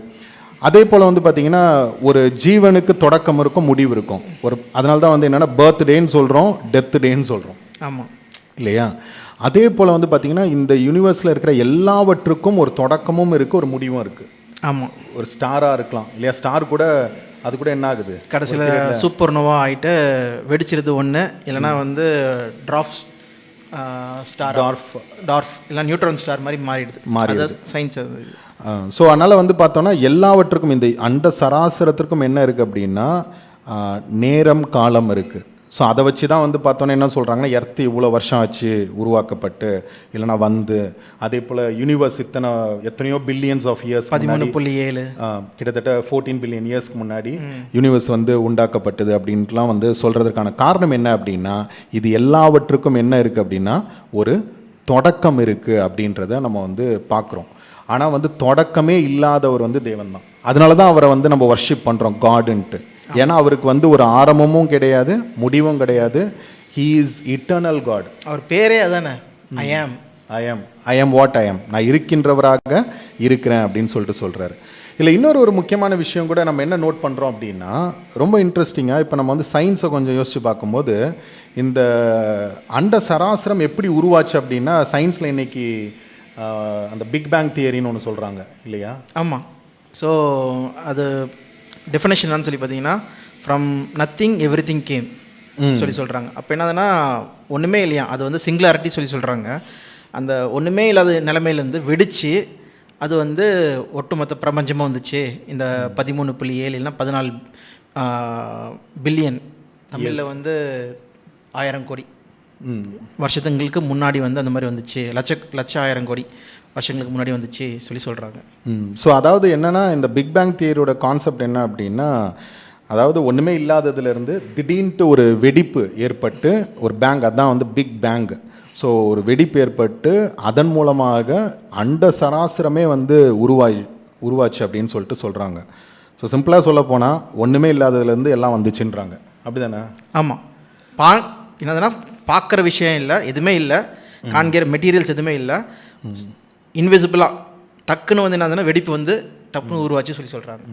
இது சுவாரஸ்யமாக என்ன ஒரு நல்ல விஷயம் அப்படின்னா, இல்லைனா இது இன்ட்ரெஸ்டிங்காக என்ன ஒரு காரியத்தை நம்மளால் கவனிக்க முடியுது அப்படின்னா, இதே பாயிண்ட்டை வந்து அப்போஸ்தலன் பவுல் வந்து ஹீப்ரூ புக்கில் பேசுகிறார். புக் ஆஃப் ஹீப்ரூஸில் சொல்கிறாரு, எபிரேயர் புத்தகத்தில் ஹீப்ரூஸ் சாப்டர் 11 verse 3 வந்து பார்த்தீங்கன்னா, by faith we understand that the universe was formed at God's command so that what is seen was not made out of what was visible. என்ன சொல்கிறாருன்னா, what is seen was not made of what was visible அப்படின்ற. தமிழில் வந்து பார்த்தோன்னா, விசுவாசத்தினாலே நாம் உலகங்கள் தேவனுடைய வார்த்தையினால் உண்டாக்கப்பட்டதென்றும் இவ்விதமாய் காணப்படுகிறவைகள் தோன்றப்படுகிறவைகளால் உண்டாகவில்லை என்றும் அறிந்திருக்கிறோம். பாருங்க, காணப்படுகிறவைகள் தோன்றப்படுகிறவைகளால் தோன்றப்படாதவைகள். அப்படின்னா அதுனா என்னது? இன்விசிபிள் தானே அது. ஆமாம், பார்க்கவே இல்லை. இன்றைக்கி நம்ம பார்க்குற நட்சத்திரங்கள், இன்றைக்கி நம்ம பார்க்குற சூரியன், சந்திரன் இல்லையா? அதே போல் இன்றைக்கி வந்து கேலக்ஸிஸ்லாம் பார்க்குறோம். எத்தனையோ கேலக்ஸிஸ், எத்தனையோ சூரிய குடும்பங்கள் இருக்குது. ஸோ இது எதுவுமே வந்து பார்த்தோன்னா பார்க்குறதுலேருந்து வரல, பார்க்காததுலேருந்து திடீர்னு வந்துடுச்சிடலாம். ஆமாம். ஸோ இன்றைக்கும் பிக் பேங் தியரியில் என்ன சொல்கிறாங்க அப்படின்னா, எப்படி அந்த பேங்க் வந்துச்சு, அந்த பிக் பேங் எப்படி, அது ஒரு மிஸ்ட்ரி தான். அது ஒரு மிஸ்ட்ரி. அவங்க என்ன சொல்கிறாங்க, ஏதோ ஒரு ஃபோர்ஸ்னால அது என்ன ஆயிடுச்சுன்னா அது வந்து திடீர்னு வெடிப்பு வந்துடுச்சு அப்படின்னு சொல்கிறாங்க. ஸோ ஆனால் பைபிள் என்ன சொல்லப்பட்டிருக்கு அப்படின்னா, பை ஃபெய்த் காட் கமாண்டட் இல்லைங்களா? அதான் சொல்கிறாங்க, by faith we understand the universe was formed at God's command. So விசுவாசத்தினாலே நாம் உலகங்கள் தேவனுடைய வார்த்தையினால் உண்டாக்கப்பட்டதென்று அப்படின்றாங்க. அப்போ தேவனுடைய அந்த வார்த்தை அங்கே சொல்லப்பட்டது நிமித்தமாக என்ன ஆயிடுச்சு அப்படின்னு நம்ம வந்து பார்க்கும் பொழுது இந்த அண்ட சராசரமும் உருவாக்க. இதில் ரெண்டு ஆச்சரியமான விஷயம் என்னதுன்னா, ஒன்று வந்து இவ்வளோ பெரிய ரகசியத்தை கண்டுபிடிச்சது சயின்ஸ் வந்து இப்போ தான் கண்டுபிடிச்சிருக்கு. இந்த 20th செஞ்சுரி 20ஆம் நூற்றாண்டில் தான் கண்டுபிடிச்சி, இது முந்தின செஞ்சுரியில். ஓகே, பவுலுக்கு எப்படி தெரிஞ்சிருக்கும்? பவுலுக்கு எப்படி தெரிஞ்சிருக்கும்? ஏதாவது அவர் ஏதாவது டெலஸ்கோப் வச்சு பார்த்துருப்பாரா? இல்லை ராக்கெட்டில் மேலே போய் பார்த்தாரா? தெரில. அப்போ பவுலுக்கு தேவனுடைய ஆவி கிறிஸ்துவின் மூலமாக தான். ஏன்னா வானத்தையும் பூமியும் உண்டாக்கினவர் தேவன், அவருடைய ஆவியை கொடுத்து சொல்லும் போது கரெக்டாக இப்போ ப்ரூவ் ஆகுது அது அந்த விஷயம். எக்ஸாக்ட்லி. ஸோ பைபிளில் வந்து பார்த்திங்கன்னா இப்படி நிறைய விஷயங்கள் இருக்குது. அதாவது சில விஷயங்கள் அவங்க பேச்சுவாக்கில் பேசிட்டு போகிற மாதிரி இருக்கும், ஆனால் அவங்க எதர்ச்சியாக அதை பேசலை. அதனால தான் வசனம் என்ன சொல்லப்பட்டிருக்குன்னா, தேவனுடைய வார்த்தை வந்து தேவனுடைய ஆவியினால் அது வந்து எழுதப்பட்டிருக்கு, ஏவப்பட்டு எழுதப்பட்டிருக்குன்னு சொல்லப்பட்டிருக்கு. ஸோ ஆகவே எதுவுமே வந்து தாவீதா இருக்கலாம், பவுலா இருக்கலாம், பேதுருவா இருக்கலாம், அவங்க பேசியிருக்காங்க அப்படின்னா அவங்க சுய யோசனையில் அதை வந்து பேசலை, தேவனுடைய அந்த வல்லமையினால் அதை வந்து பேசியிருக்காங்க. இல்லைன்னா தேவனுடைய அந்த ஆவியினால் ஏவப்பட்டு அவங்க வந்து பேசியிருக்காங்க. அதை தான் நம்ம வந்து இன்றைக்கு வாசிக்கிறோம். ஸோ ஆகவே என்ன ரொம்ப தெளிவாக தெரியுது அப்படின்னா, அந்த முதல் வசனத்திலேயே நிறைய விஷயம் வந்து புரியுது. ஒன்று என்ன அப்படின்னா, நம்ம பார்க்குறது எல்லாமே அது உண்டாக்கப்பட்டது, அதே போல் இது எல்லாவற்றுக்கும் ஒரு தொடக்கமும் இருக்குது, ஒரு முடிவும் இருக்குது. ஆனால் தொடக்கமும் முடிவும் இல்லாதவர் தேவனாக இருக்கிறாரு. அதனால தான் அவரை வந்து கடவுள் நம்ம வந்து வர்ஷிப் பண்ணணும். ஏன்னா அவர் தான் நம்முடைய கிரியேட்டர் இல்லையா? ஸோ நம்ம உட்காந்து அவரை கொஷின் பண்ண முடியாது. ஆனால் அன்ஃபார்ச்சுனேட்லி இன்றைக்கி நிறைய பேர் கொஷின் பண்ணுறாங்க, தேவன் இருக்கிறாரா, ஆமாம், கடவுள் இருக்கிறாரான்ட்டு. ஆனால் ஆக்சுவலாக யோசிச்சு பார்த்தா காடுடைய க்ரியேஷனே வந்து என்ன சொல்லுதுன்னா, காட் ஒருத்தர் இருக்காருன்றதை சொல்லுது இல்லையா? ஒரு சிம்பிளாக சொல்லணுன்னா ஒரு ஆர்டர்லினஸ் காடுடைய க்ரியேஷனில் நம்ம வந்து பார்க்குறது என்ன அப்படின்னா ஒரு ஆர்டர்லினஸ். கரெக்டாக அதோட வேலைகளை செய்யுது. எக்ஸாம்பிள் சூரியன் சந்திரன்லாம் வந்து கரெக்டாக அந்த டைமில் வந்துடுது, பகல் இரவு. ஒரு ஆர்டர் இருக்குது இல்லையா? இப்போ உதாரணமாக வந்து ரொம்ப சிம்பிளாக சொல்லணுன்னா, இப்போ உங்கள் வீடு இருக்குது, உங்கள் வீடு வந்து அப்படியே குப்பை மேடு மாதிரி இருக்குது. ஓகே, எல்லா இடத்துலையும் வந்து எல்லாம் செதறி கிடக்குது. சேர் ஒரு பக்கம் இருக்குது, டேபிள் ஒரு பக்கம் இருக்குது, டிவி ஒரு பக்கம் இருக்குது, பாத்திரம்லாம் அப்படியே செதறி கிடக்குது. ஓகே, ஸோ திடீர்னு போய் உட்காரும் போது எல்லாம் கரெக்டாக இருக்குதுன்னு நம்ம எதிர்பார்க்க முடியாது இல்லையா? ஸோ ஆனால் திடீர்னு உள்ளே வரும்போது எல்லாம் கரெக்டாக இருக்குது, எல்லாம் அந்த அதாவது பாத்திரங்கள்லாம் இருக்க வேண்டிய ஷெல்ஃபில் இருக்குது, சேர்ஸ்லாம் வந்து இருக்க வேண்டிய இடத்துல இருக்குது, டிவி எங்கே ஃபிக்ஸ் பண்ணியிருக்கணுமோ அங்கே இருக்குது. அப்போ என்ன அப்படின்னா அதான் தானாக வந்துடுமா? தானாக வந்துடுமா? அதான் விஷயம். ஆனால் நிறைய பேர் அதான் நினைக்கிறாங்க, தானாக வந்துடுச்சு எல்லாம், அப்படி டபக்குன்னு எல்லாம் தானாக அப்படி இப்படி மேஜிக் ஆகிடுச்சு அப்படின்னு. நம்மளுக்கு என்ன சந்தேகம்னா, திறந்த ஒன்றா என்னடா இது எல்லாமே இப்படி இருக்குது, நான் போட்டது இப்படி கிடையாது சொல்லி பார்க்கும்போது திருட வந்திருக்கானா, இல்லை வேறு ஏதாவது வந்து சாவி வச்சுருக்காங்களா, அதான் யோசிக்க தோணும். ஆமாம், எக்ஸாக்ட்லி. ஸோ வீட்டுக்கு வந்து பார்த்தா எல்லாம் சதறி கிடக்குது, பீரோ உடஞ்சி கிடக்குது அப்படின்னா உடனே சிசிடிவி கேமரா இருந்தால் அதை எடுத்து பார்ப்போம், இல்லைனா கால் பண்ணி போலீஸ்க்கு சொல்லிடுவோம். ஸோ அதனால் வந்து என்னென்னா, அதுவும் வந்து நம்ம பேசுகிறது சாதாரண உலக பொருட்கள். இப்போ ஆக்சுவலாக இந்த உலகத்தினுடைய படைப்புகள்லாம் பார்த்தா ரொம்ப பிரமிப்பாக இருக்கு இல்லையா? இப்போ மனுஷனே எடுத்துக்கிட்டோன்னா நம்மளுக்குள்ளே எத்தனை பில்லியன்ஸ் ஆஃப் லிவிங் செல்ஸ் இருக்குது நம்மளுக்குள்ள. ஆமாம் இல்லையா? அது எனக்கு கணக்கு எவ்வளோன்னு தெரில, ஆனால் நிறையா இருக்குது, எக்கச்சக்கமான லிவிங் செல்ஸ் இருக்குது. அது போக வந்து பார்த்தோன்னா ஒவ்வொரு க்ரியேஷனுமே ரொம்ப காம்ப்ளெக்ஸாக இருக்குது. ஆனால் வந்து பார்த்தோன்னா ஆர்டர்லேயே அது செயல்படுது. இப்போ வந்து நம்ம பாடி வந்து பார்த்தோன்னா அதுக்கும் ஒரு ஆர்டர் இருக்குது. அதனால தான் நேரத்துக்கு தூங்குகிறோம். அதுக்கும் வந்து பார்த்தீங்கன்னா சர்க்காரியம் ரிதம்னு சொல்கிறாங்கன்னு நினைக்கிறேன். ஆமாம், அதுக்கு ஒரு தூங்குறதுக்கான ஒரு டைமு, ஓகே, முழிக்கிறதுக்கான ஒரு டைமு, அதே போல் வந்து டைம் எடுத்தால் பசிச்சிருது, கரெக்டாக டைமுக்கு பசிக்குது, களைப்பாயிடுச்சுன்னா தூக்கம் வந்துடுது. ஸோ என்ன ஆகுதுன்னா இந்த பாடியும் வந்து பார்த்தீங்கன்னா ஒரு ஆர்டராக போயிட்டுருக்கு. அதே டாக்டர் என்ன சொல்கிறாங்கன்னா, அந்த ரிதமோட நீங்கள் இருங்க, சேர்ந்துருங்க, மாறினீங்கன்னா உங்கள் உடம்புல வந்து கெடுதி வரும்னு சொல்கிறாங்க. அதை நீங்கள் கண்டிப்பாக நோட் பண்ண வேண்டியது. ஏன்னா வந்து அதனால தான் இன்றைக்கி நிறைய பேர் நைட் ஷிஃப்ட் பண்ணிட்டு விட்டமின் டி டெஃபிஷியன்சியாக வருது, வயிறு பிரச்சனை வருது, நிறைய ப்ராப்ளம் வருது. ஆமாம், ஒரு பீரியடில் எனக்கே வந்து விட்டமின் டி டெஃபிஷியன்சி இருந்துச்சு இல்லை, நைட் ஷிஃப்ட் பண்ணி அதுக்கப்புறம் அதை மாற்றினோன்னு சரியாயிடுச்சு. ஸோ விஷயம் என்ன அப்படின்னா, நம்ம பாடியிலேயே அந்த ஒழுங்கு இருக்குது. ஓகேங்களா? அது மட்டும் இல்லாமல் அந்த ஒழுங்கை வந்து நம்ம அந்த ஆர்டரை வந்து தேவனுடைய எல்லா க்ரியேஷன்ஸில் நம்ம வந்து பார்க்க முடியும்.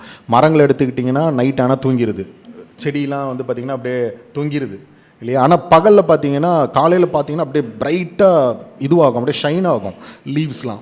ஏன்னா வந்து அந்த வெயில் பட்ட உடனே அந்த ஃபோட்டோசிந்தசிஸ் இல்லையா, அதுக்கு அந்த இது பட்ட உடனே அது முழிப்பாயிருது, அது வந்து உற்சாகமாயிருது. அதே போல் வந்து நீங்கள் கடல் அலைகள் எடுத்துக்கோங்க, கரெக்டான அலைகள் இல்லையா? சுனாமி வரல டெய்லியுமே.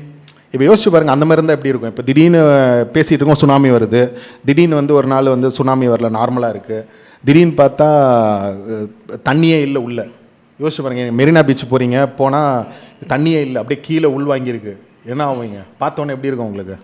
அது டூரிஸ்ட் ஸ்பாட்டாக இருக்காது, அது வந்து திகில் தரும் இடமாயிடும்.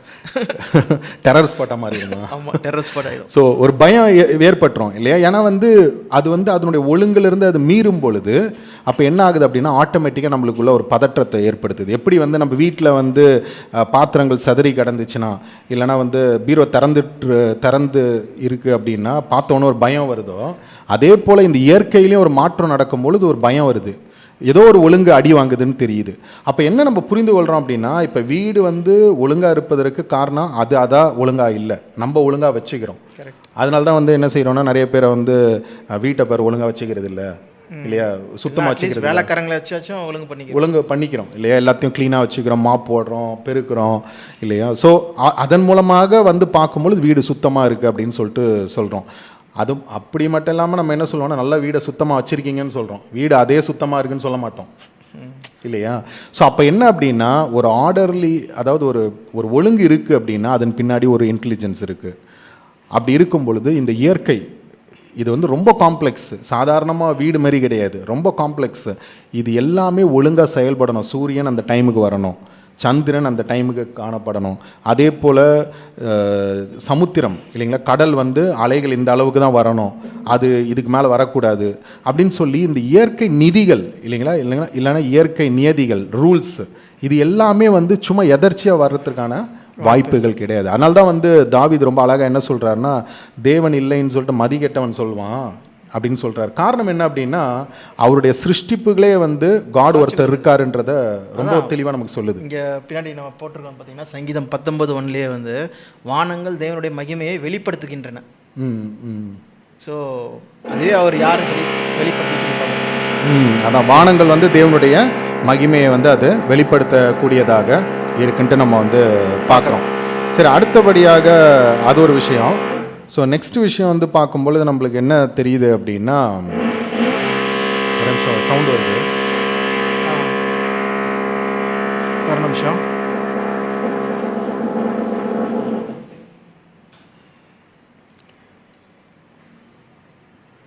சரி, ஓகே, நம்ம அடுத்த 2வது வசனத்துக்கு போவோம். 1ஆம் வசனம் வந்து நம்ம வந்து பார்த்துட்டோம், ஃபர்ஸ்ட் வேர்ஸில் இவ்வளோ விஷயங்கள் இருக்குன்றது நம்ம பார்த்துட்டோம். ஸோ 2வது வசனத்தில் வந்து பார்த்தோன்னா அதுலேயும் இன்ட்ரெஸ்டிங்கான சில விஷயங்கள் சொல்கிறாங்க. அதில் என்ன சொல்கிறாங்கன்னா, now the earth was formless and empty, darkness was over the surface of the deep and the spirit of God was hovering over the waters. என்ன சொல்கிறாங்கன்னா, பூமியானது வந்து ஒழுங்கின்மையாக இருந்துச்சான், வெறுமையாக இருந்துச்சு, தேவ ஆவியானவர் ஜலத்தின் மேல் அசைவாடி கொண்டிருந்தார் அப்படின்ட்டு இருக்கு. இப்போ என்ன அப்படின்னா, ரொம்ப தெளிவாக என்ன புரியுதுன்னா, இப்போ ஃபஸ்ட்டு வசனத்தில் ஆதியாகமம் 1ஆம் அதிகாரம் 1ஆம் வசனத்தில் அண்ட சராசரத்தையும் தேவன் படைச்சிட்டாருன்றது சொல்கிறாங்க. 2வது வசனத்தில் தேவனுடைய ஃபோக்கஸ் இப்போ எங்கே வருது அப்படின்னா, பூமி மேலே வருது. எல்லாமே படைச்சிட்டார் தேவன். படைச்சிட்டு பார்க்கும் பொழுது நிறைய கிரகங்கள் இருக்குது, நிறைய சூரிய குடும்பங்கள் இருக்குது. அப்படி இருக்கும் பொழுது தேவன் வந்து எதை ஃபோக்கஸ் பண்ணுறாரு அப்படின்னா, பூமியை ஃபோக்கஸ் பண்ணுறாரு. அதான் என்ன சொல்கிறாங்கன்னா, பூமியானது now the earth was formless இல்லைங்களா, பூமியானது ஒழுங்கின்மையும் அப்படின்னு சொல்லும்போது தேவன் வந்து இப்போ பூமியை பார்க்குறாரு, பார்த்தா ஒழுங்கின்மையாக இருக்குது. இப்போ வீட்டுக்குள்ளே போனால் வந்து சேரு சோஃபா எல்லாம் கச்சா முச்சான் இருக்கும்போது ஓகே ஒழுங்குபடுத்தணும், அட்லீஸ்ட் நம்ம வந்து அர்பன் கம்பெனியாச்சும் கூப்பிட்டு சரி பண்ணணும்னு சொல்லி ஆர்டர் பண்ணுறோம்ல. அதான், ஸோ அந்த மாதிரி வந்து ஒழுங்குபடுத்தணும்னு சொல்லிட்டு தேவன் வந்து என்ன செய்கிறாருன்னா, இந்த பூமியை வந்து இந்த ஒழுங்கின்மையான இந்த பூமியை ஒழுங்குபடுத்துறதுக்காக அவருடைய கவனம் வந்து போகுது. இப்போ இந்த இடத்துல வந்து ஒரு பெரிய கொஸ்டின் நிறைய பேருக்கு என்ன இருக்குது அப்படின்னா, தேவ ஆவியானவர் ஜலத்தின் மேல் அசைவாடி கொண்டிருந்தார் அப்படின்னு சொல்லிட்டு இருக்குது. அப்போ நிறைய பேர் வந்து என்ன நினைக்கிறாங்கன்னா, அது வந்து பரிசுத்த ஆவியானவர், அது வந்து ஒரு தேர்டு ஒரு பர்சனாக அங்கே வந்து செயல்பட்டு இருக்கிறாரு அப்படின்னு சொல்லிட்டு அங்கே சொல்கிறாங்க. அது எப்படி நம்ம புரிந்து கொள்ளலாம்? இது பெஸ்ட் எக்ஸாம்பிள் என்னதுன்னா, கேப்ரியல் தூதன் வந்து இதே மாதிரி தான் வந்து மரியாள் கிட்ட வந்து பேசுவாங்க, ஆண்டவராக இயேசு கிறிஸ்து பிறக்கும் இது. அவள் பார்த்தீங்கன்னா, பரிசுத்தாவி உண்மையில் வரும், அது தேவனுடைய வல்லமை சொல்லி ஸ்பெசிஃபிக்காக எழுதியிருக்கோம். எங்கன்னா லூக்கா 1ஆம் அதிகாரம் 35வது வசனத்தில். அது வேணால் படிங்க. தேவதூதன் அவளுக்கு பிரதியுத்தரமாக, பரிசுத்தாவி உண்மையில் வரும், உன்னதமானவருடைய பலன் உண்மையில் நிழலிடும். பாருங்க, அப்போ நிழலிடும் சொல்லும்போது இந்த மாதிரி தான் அங்கேயும் பார்த்தீங்கன்னா பரிசுத்தாவி ஆவியான சொல்லி போட்டிருக்காங்க. ஹோலி ஸ்பிரிட் வந்து ஹவரிங் ஓவர் த வாட்டர் சொல்லி போட்டிருக்கு. அப்போ என்ன நம்ம சொல்கிறோம் அப்படின்னா, ஆங்கிலத்தில் வந்து பார்த்தோம்னா the spirit of God hovering over the waters அப்படின்னு இருக்கு. அப்படின்னா என்ன அர்த்தம் அப்படின்னா, தேவனுடைய வல்லமை அந்த இடத்துல செயல்பட தொடங்கிடுச்சுன்றது தான் நம்ம சொல்கிறோம். ஏன்னா வந்து இங்கே ரொம்ப சொன்னது போல் லூக்கா 1:35 தேவதூதன் அவளுக்கு பிரதியுத்தரமாக பரிசுத்த ஆவி உன்மேல் நிழலிடும், உன்மேல் வரும், உன்னதமானவருடைய பலம் உன்மேல் நிழலிடும் இருக்கு. இங்கிலீஷில் எப்படி இருக்கு அந்த வேர்ஸ்? இங்கிலீஷில் பாருங்க, லூக்கா 1:35. The angel answered, the Holy Spirit will come on you, and the power of the Most High will overshadow you. So the power of the Most High will overshadow you அப்படின்னு சொல்லிட்டு சொல்கிறாங்க. அப்படின்னா என்ன அர்த்தம் அப்படின்னா, தேவனுடைய வல்லமை அந்த இடத்துல செயல்பட்டுச்சு. அதன் மூலமாக மரியாள் வந்து கர்ப்பம் தரித்து ஒரு ஆச்சரியமாக ஒரு குழந்தைய வந்து அவங்க பெற்றெடுக்கிறாங்கன்னு நம்ம வந்து பார்க்குறோம். ஸோ அதே போல் பூமியை உண்டாக்கும் பொழுது கூட பரிசுத்த ஆவி, அதாவது தேவனுடைய ஆவி அந்த இடத்துல இருக்குது அப்படின்னு சொல்லும் பொழுது தேவனுடைய வல்லமை அந்த இடத்துல என்ன ஆகுதுன்னா செயல்பட தொடங்குது அப்படின்ட்டு நம்ம வந்து பார்க்குறோம். ஸோ ஆகவே நம்ம என்ன தெளிவாக புரிஞ்சு கொள்கிறோம் அப்படின்னா, அந்த இடத்துல வந்து spirit of God hovering over the waters அப்படின்னு சொல்லும் பொழுது அது ஒரு தனிப்பட்ட நபரை சொல்லலை, ஒரு தேவனுடைய வல்லமையை தான் குறிக்குது. வல்லமையை தான் அது குறிக்குது. அதனால தான் வந்து தமிழில் தான் எப்படி இருக்குன்னா கொஞ்சம் குழப்பற மாதிரி இருக்கு. தேவ ஆவியானவர் ஜலத்தின் மேல் அசைவாடி கொண்டிருந்தார், ஒரு தேர்ட் பர்சன் மாதிரி அவங்க வந்து சொல்கிறாங்க. ஆனால் வந்து நம்ம இங்கிலீஷ் பைபிளில் வந்து பார்த்தோம்னா த ஸ்பிரிட் ஆஃப் காட், தேவனுடைய ஆவி ஜலத்தின் மேல் அசைவாடி கொண்டு இருந்தது, ஹோவரிங் ஓவர் த வாட்டர்ஸ் அப்படின்னு சொல்லிட்டு. அதை யோசிச்சு பார்த்தாலே வந்து என்ன தெரியுதுன்னா, அந்த ஒழுங்கின்மையான இருக்கிற பூமியை வந்து ஒழுங்குபடுத்துறதுக்காக தேவன் என்ன பண்ணுறாருன்னா திட்டம் தீட்டுறாரு, பிளான் பண்ணி அதுக்கான செயல்படுத்துறாரு. அதுக்கப்புறம் தான் 3வது வசனத்துலேருந்து தான் நம்ம பார்க்குறோம் ஒளி உண்டாக கடவுது சொல்லிட்டு எல்லாத்தையும் அவர் செயல்படுத்த வர ஆரம்பிக்குது. ஸோ அப்போது ரொம்ப தெளிவாக என்ன புரியுதுன்னா, அங்கே வந்து தேவனுடைய வல்லமை அந்த இடத்துல செயல்பட தொடங்கிடுச்சு. எப்படி வந்து தேவனுடைய வல்லமை எல்லாவற்றையும் உண்டு பண்ணிச்சோ, அண்ட சராசரத்தையும் உண்டு பண்ணிச்சோ, இப்போ தேவனுடைய வல்லமை வந்து என்ன செய்யுது அப்படின்னா ஒழுங்கின்மையான இந்த பூமியை கூட ஒழுங்குபடுத்துவதற்கு அவருடைய வல்லமை அந்த இடத்துல வருது. எப்படி வந்து மரியாள் மேலே தேவனுடைய வல்லமை வந்து அதன் மூலமாக அற்புதமாக இயேசு கிறிஸ்து உலகத்தின் இரட்சகர் பிறந்தாரோ, அதே போல் தேவனே அந்த இடத்துல வரல. இப்போ எக்ஸாம்பிள் சொல்லணும்னா பெந்தகோஸ்தி நாளாக இருக்கட்டும், இல்லைனா வந்து பழைய ஏற்பாட்டில் இருக்க தீர்க்கதரிசியாக இருக்கட்டும், அவங்க மேலே தேவ ஆவி இறங்கினவன தான் என்ன பண்ணுறாங்கன்னா அற்புதங்கள் செய்கிறாங்க. ஆமாம், அந்நிய பாஷை பேசுகிறாங்க, கண்கள் பார்வை கொடுக்குறாங்க, இல்லைனா வந்து செத்து மரித்தவர்களை எழுப்புறாங்க, தண்ணியில் அடித்த உடனே தண்ணி 2ஆக பிளக்குது. ஆமாம், எல்லாமே அதுக்கெலாம் வந்து என்ன தேவன் அந்த இடத்துல வந்தாரா? இல்லை, அவருடைய வல்லமை ஒன்று போதும் எல்லாவற்றையும் செயல்படுத்த முடியும் இல்லையா? ஸோ அதனால் தேவனுடைய வல்லமையை தான் அந்த இடத்துல குறிக்குது. அவருடைய வல்லமை எவ்வளோ பெருசு அப்படின்னா, இந்த ஃபார்ம்லெஸ்ஸாக இருக்கிற எர்த்தை கூட, ஒழுங்கின்மையாக இருக்கிற பூமியை கூட ஒழுங்குபடுத்தக்கூடிய அளவுக்கு அவரோட வல்லமை செயல்படக்கூடியதாக இருக்குன்ட்டு நம்ம வந்து பார்க்குறோம். சரி, இது 2வது வசனம். இதுக்கப்புறம் வந்து பார்த்திங்கன்னா 3வது வசனத்துலேருந்து தான் தேவன் வந்து எப்படி வந்து ஒரு வீடை கட்டுவதற்கு முன்னாடி ஃபஸ்ட்டு என்ன செய்வாங்க அப்படின்னா லைட்டை போடுவாங்க. இப்போ நம்ம சர்ச் கட்டுறதுக்கு கூட என்ன சொன்னாங்கன்னா, ஃபர்ஸ்ட் இபி கனெக்ஷன் கொடுங்கப்பா, அப்புறம் சர்ச் கன்ஸ்ட்ரக்ஷன் ஆரம்பிப்போம்னாங்க இல்லையா? கரெக்ட், ஆமாம் இல்லையா? ஏன்னா வந்து கன்ஸ்ட்ரக்ஷன் பண்ணோன்னா ஃபஸ்ட்டு லைட்டு தேவைப்படுது. ஸோ அதுக்கப்புறம் தான் வந்து வருது. அதே போல் வீடுகள்லாம் நீங்கள் கட்டினீங்கன்னா ஃபஸ்ட்டு வெளிச்சம் கொடுக்கணும். ஏன்னா வந்து அங்கே தங்குறதுக்கு, அதே போல் இரவு நேரத்தில் ஒர்க் பண்ணுறது, கரண்ட்டு ப்ளஸ் அந்த மிஷின்ஸ்லாம் ஒர்க் ஆகிறதுக்கு வந்து அந்த வெளிச்சம், அந்த லைட்டு, எலக்ட்ரிசிட்டி எல்லாமே வந்து இப்போ இந்த 100 ஆண்டுகளாக வந்து கரண்ட் இருக்கிறதுனால இப்போ நம்ம சொல்கிறோம். அந்த காலத்துலேயும் பார்த்தீங்கன்னா ஒரு கேண்டிலாச்சும் வச்சுக்கிட்டு இல்லைனா விளக்காச்சும் வச்சுக்கிட்டு உள்ளே வருவாங்க. அதுக்கு முன்னாடி உள்ளே போனாங்கன்னா, வெறும் காலில் போனாங்கன்னா உள்ள பாம்பு ஏதாவது வந்து கொத்துச்சுன்னா என்ன பண்ணுறது? பார்க்கணும்ல என்ன இருக்குன்ட்டுன்னு. எக்ஸாக்ட்லி. ஸோ அதனால் வந்து என்ன தெரியுது அப்படின்னா, அந்த வெளிச்சம் அது ரொம்ப அவசியமாக இருக்குது. அதே போல் காட் வந்து இந்த இருளான இந்த பூமியை வந்து அவர் ஒழுங்குபடுத்த நினைக்கும் பொழுது முதல் விஷயமாக அவர் எதை கொடுக்குறாரு அப்படின்னா, வெளிச்சம் உண்டாக கடவுது அப்படின்னு சொல்லிட்டு சொல்கிறார் இல்லையா? ஃபஸ்ட்டே வந்து வெளிச்சத்தை கொடுக்குறாரு அப்படின்ட்டு. இப்போ நம்மளுக்கு என்ன கேள்வி வரும்னா, 1வது வசனத்திலே தேவன் வந்து வானத்தையும் பூமியும் உண்டாக்கினார்னு இருக்கு. அப்போ வானத்தை உண்டு பண்ணினார் அப்படின்னு சொல்லும் போது சூரியனும் அப்போவுமே உண்டாயிருக்கணும்ல? கண்டிப்பாக. ஏன்னா சூரியன் இல்லாமல் வந்து எப்படி பூமி இருக்க முடியும்? ஸோ ஆக்சுவலாக பார்த்தோன்னா ஒரு 200 வருஷத்துக்கு முன்னாடி வந்து பார்த்திங்கன்னா சயின்ஸ் எல்லாம் வரதுக்கு முன்னாடி 200-300 வருஷத்துக்கு முன்னாடி பார்த்திங்கன்னா பூமி தான் நடுவில் இருக்குது, சூரியன்லாம் சுற்றிட்டு இருக்கு சொல்லி நினச்சிட்டு இருந்தாங்க.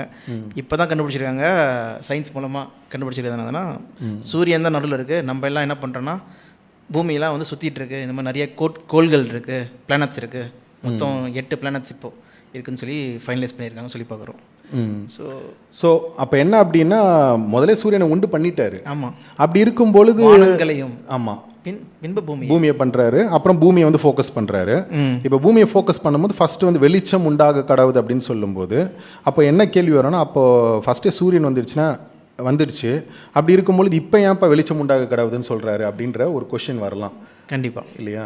ஸோ அதுக்கு ஆன்சர் நம்மளுக்கு தெரியும். சொல்லலாமா? சொல்லுங்கள், நீங்களே சொல்லுங்கள். சொல்லட்டுமா? எக்ஸைட்டடாக இருக்கா? சரி. என்ன விஷயம்னா வந்து ஒரு சயின்ஸ் படி, இது சயின்ஸ் படி தான் சொல்ல முடியும். சயின்ஸ் படி நீங்கள் வேணால் ஆன்லைனில் போய் நீங்கள் பார்க்கலாம், யூடியூப்பில் பார்க்கலாம், இல்லைனா நீங்கள் கூகுளில் போய் சர்ச் பண்ணலாம். என்னதுன்னா ஒவ்வொரு கிரகம் உருவாகணுன்னா வந்து அதுக்கு வந்து டஸ்ட் மூலமாக தான் ஃபார்ம் ஆகுமா. எப்படி வந்து நம்ம ஒரு 1000 வருஷத்துக்கு முன்னாடி வந்து மன்னர்கள் கட்டின கோயில்கள்லாம் பார்த்திங்கன்னா வந்து நாளாக மண் பதிஞ்சு மண்ணோட கீழே போயிடுது. கீழடியெல்லாம் பார்த்திங்கன்னா போட்டு மண்ணை நோண்டி எடுத்து இது பண்ணுறாங்க. டஸ்ட்டு வந்து படியுது. அந்த டஸ்ட்லாம் எங்கேருந்து வருது பார்த்திங்கன்னா ஸ்பேஸ்லேருந்து தான் வருதான். ஓகே, அந்த மாதிரி தான் வந்து பார்த்திங்கன்னா பூமி என்ன பண்ணுதான், ஆரம்பத்தில் மண்ணால் கவர் ஆகிருந்தது, டஸ்ட்னால் கவர் ஆகிருந்தது. ஓகே, அந்த டஸ்ட்லாம் வந்து அக்குமுலேட் ஆகி வருஷங்கள் ஏகப்பட்ட மில்லியன்ஸ் ஆஃப் இயர்ஸ் ஆகிறதுனால பூமி ஆக்சுவலாக உருவாகி வந்து சயின்ஸ் படி என்ன சொல்கிறாங்கன்னா 4.7 பில்லியன் இயர்ஸ் சொல்கிறாங்க. அந்த மாதிரி ரொம்ப நாளாகும் போது அது படிஞ்சு அது கல் மாதிரி ஆகுது. அதில் வந்து என்ன ஆகுதுன்னா அயன் கோர் வந்து என்ன ஆகுதுன்னா நடுவில் போயிடுச்சு. அது மூலமாக நம்மளுக்கு வந்து பார்த்திங்கன்னா அந்த மேக்னெட்டிக் ஃபோர்ஸ், மேக்னெட் மாதிரி உருவாகுது. அதனால தான் அதுதான் நம்ம சூரியன்லேருந்து வர ரேடியேஷன்ஸ்லாம் தடுக்குது சொல்லி பார்க்குறோம். இதெல்லாம் சயின்ஸு, நீங்கள் போய் பார்த்தாலே தெரியும். ஓகே, தமிழ்லேயும் இருக்குது. ஸோ அப்படி உருவாகும் போது பூமியை சுற்றி வந்து டஸ்ட் இருந்தது, ஃபுல்லாக கவர் ஆகிருந்தது. அதாவது டஸ்ட்டு, அதே போல் டிஃப்ரெண்ட் கேஸஸ், அதே போல் ஹை டெம்பரேச்சர். ஆமாம், பயங்கரமான டெம்பரேச்சர், வாழவே முடியாது அந்த மாதிரி. ஸோ அந்த அளவுக்கு வந்து எர்த்து இருந்துச்சு ஸ்டார்டிங்கில். என்னென்னா சுற்றி மேத்யூ சொன்னது போல் சுற்றி வந்து சொல்லப்போனால் இப்போ இருக்கிற வீனஸ் அப்படி தான் இருக்குது. எர்த்து வந்து ஃபார்ம் ஆகிற இதுக்கும் எப்படி ஃபார்ம் ஆகிட்டு இருந்ததோ அந்த மாதிரி சுச்சுவேஷனில் தான் இப்போ வீனஸ் இருக்குது. வீனஸ் தமிழில் என்ன சொல்லுவோம்? வீனஸ் தான் இல்லை, மெர்க்குரி, வீனஸ், பூமி. ஓகே, ஸோ அதுவும் ஒரு கிரகம் தான்.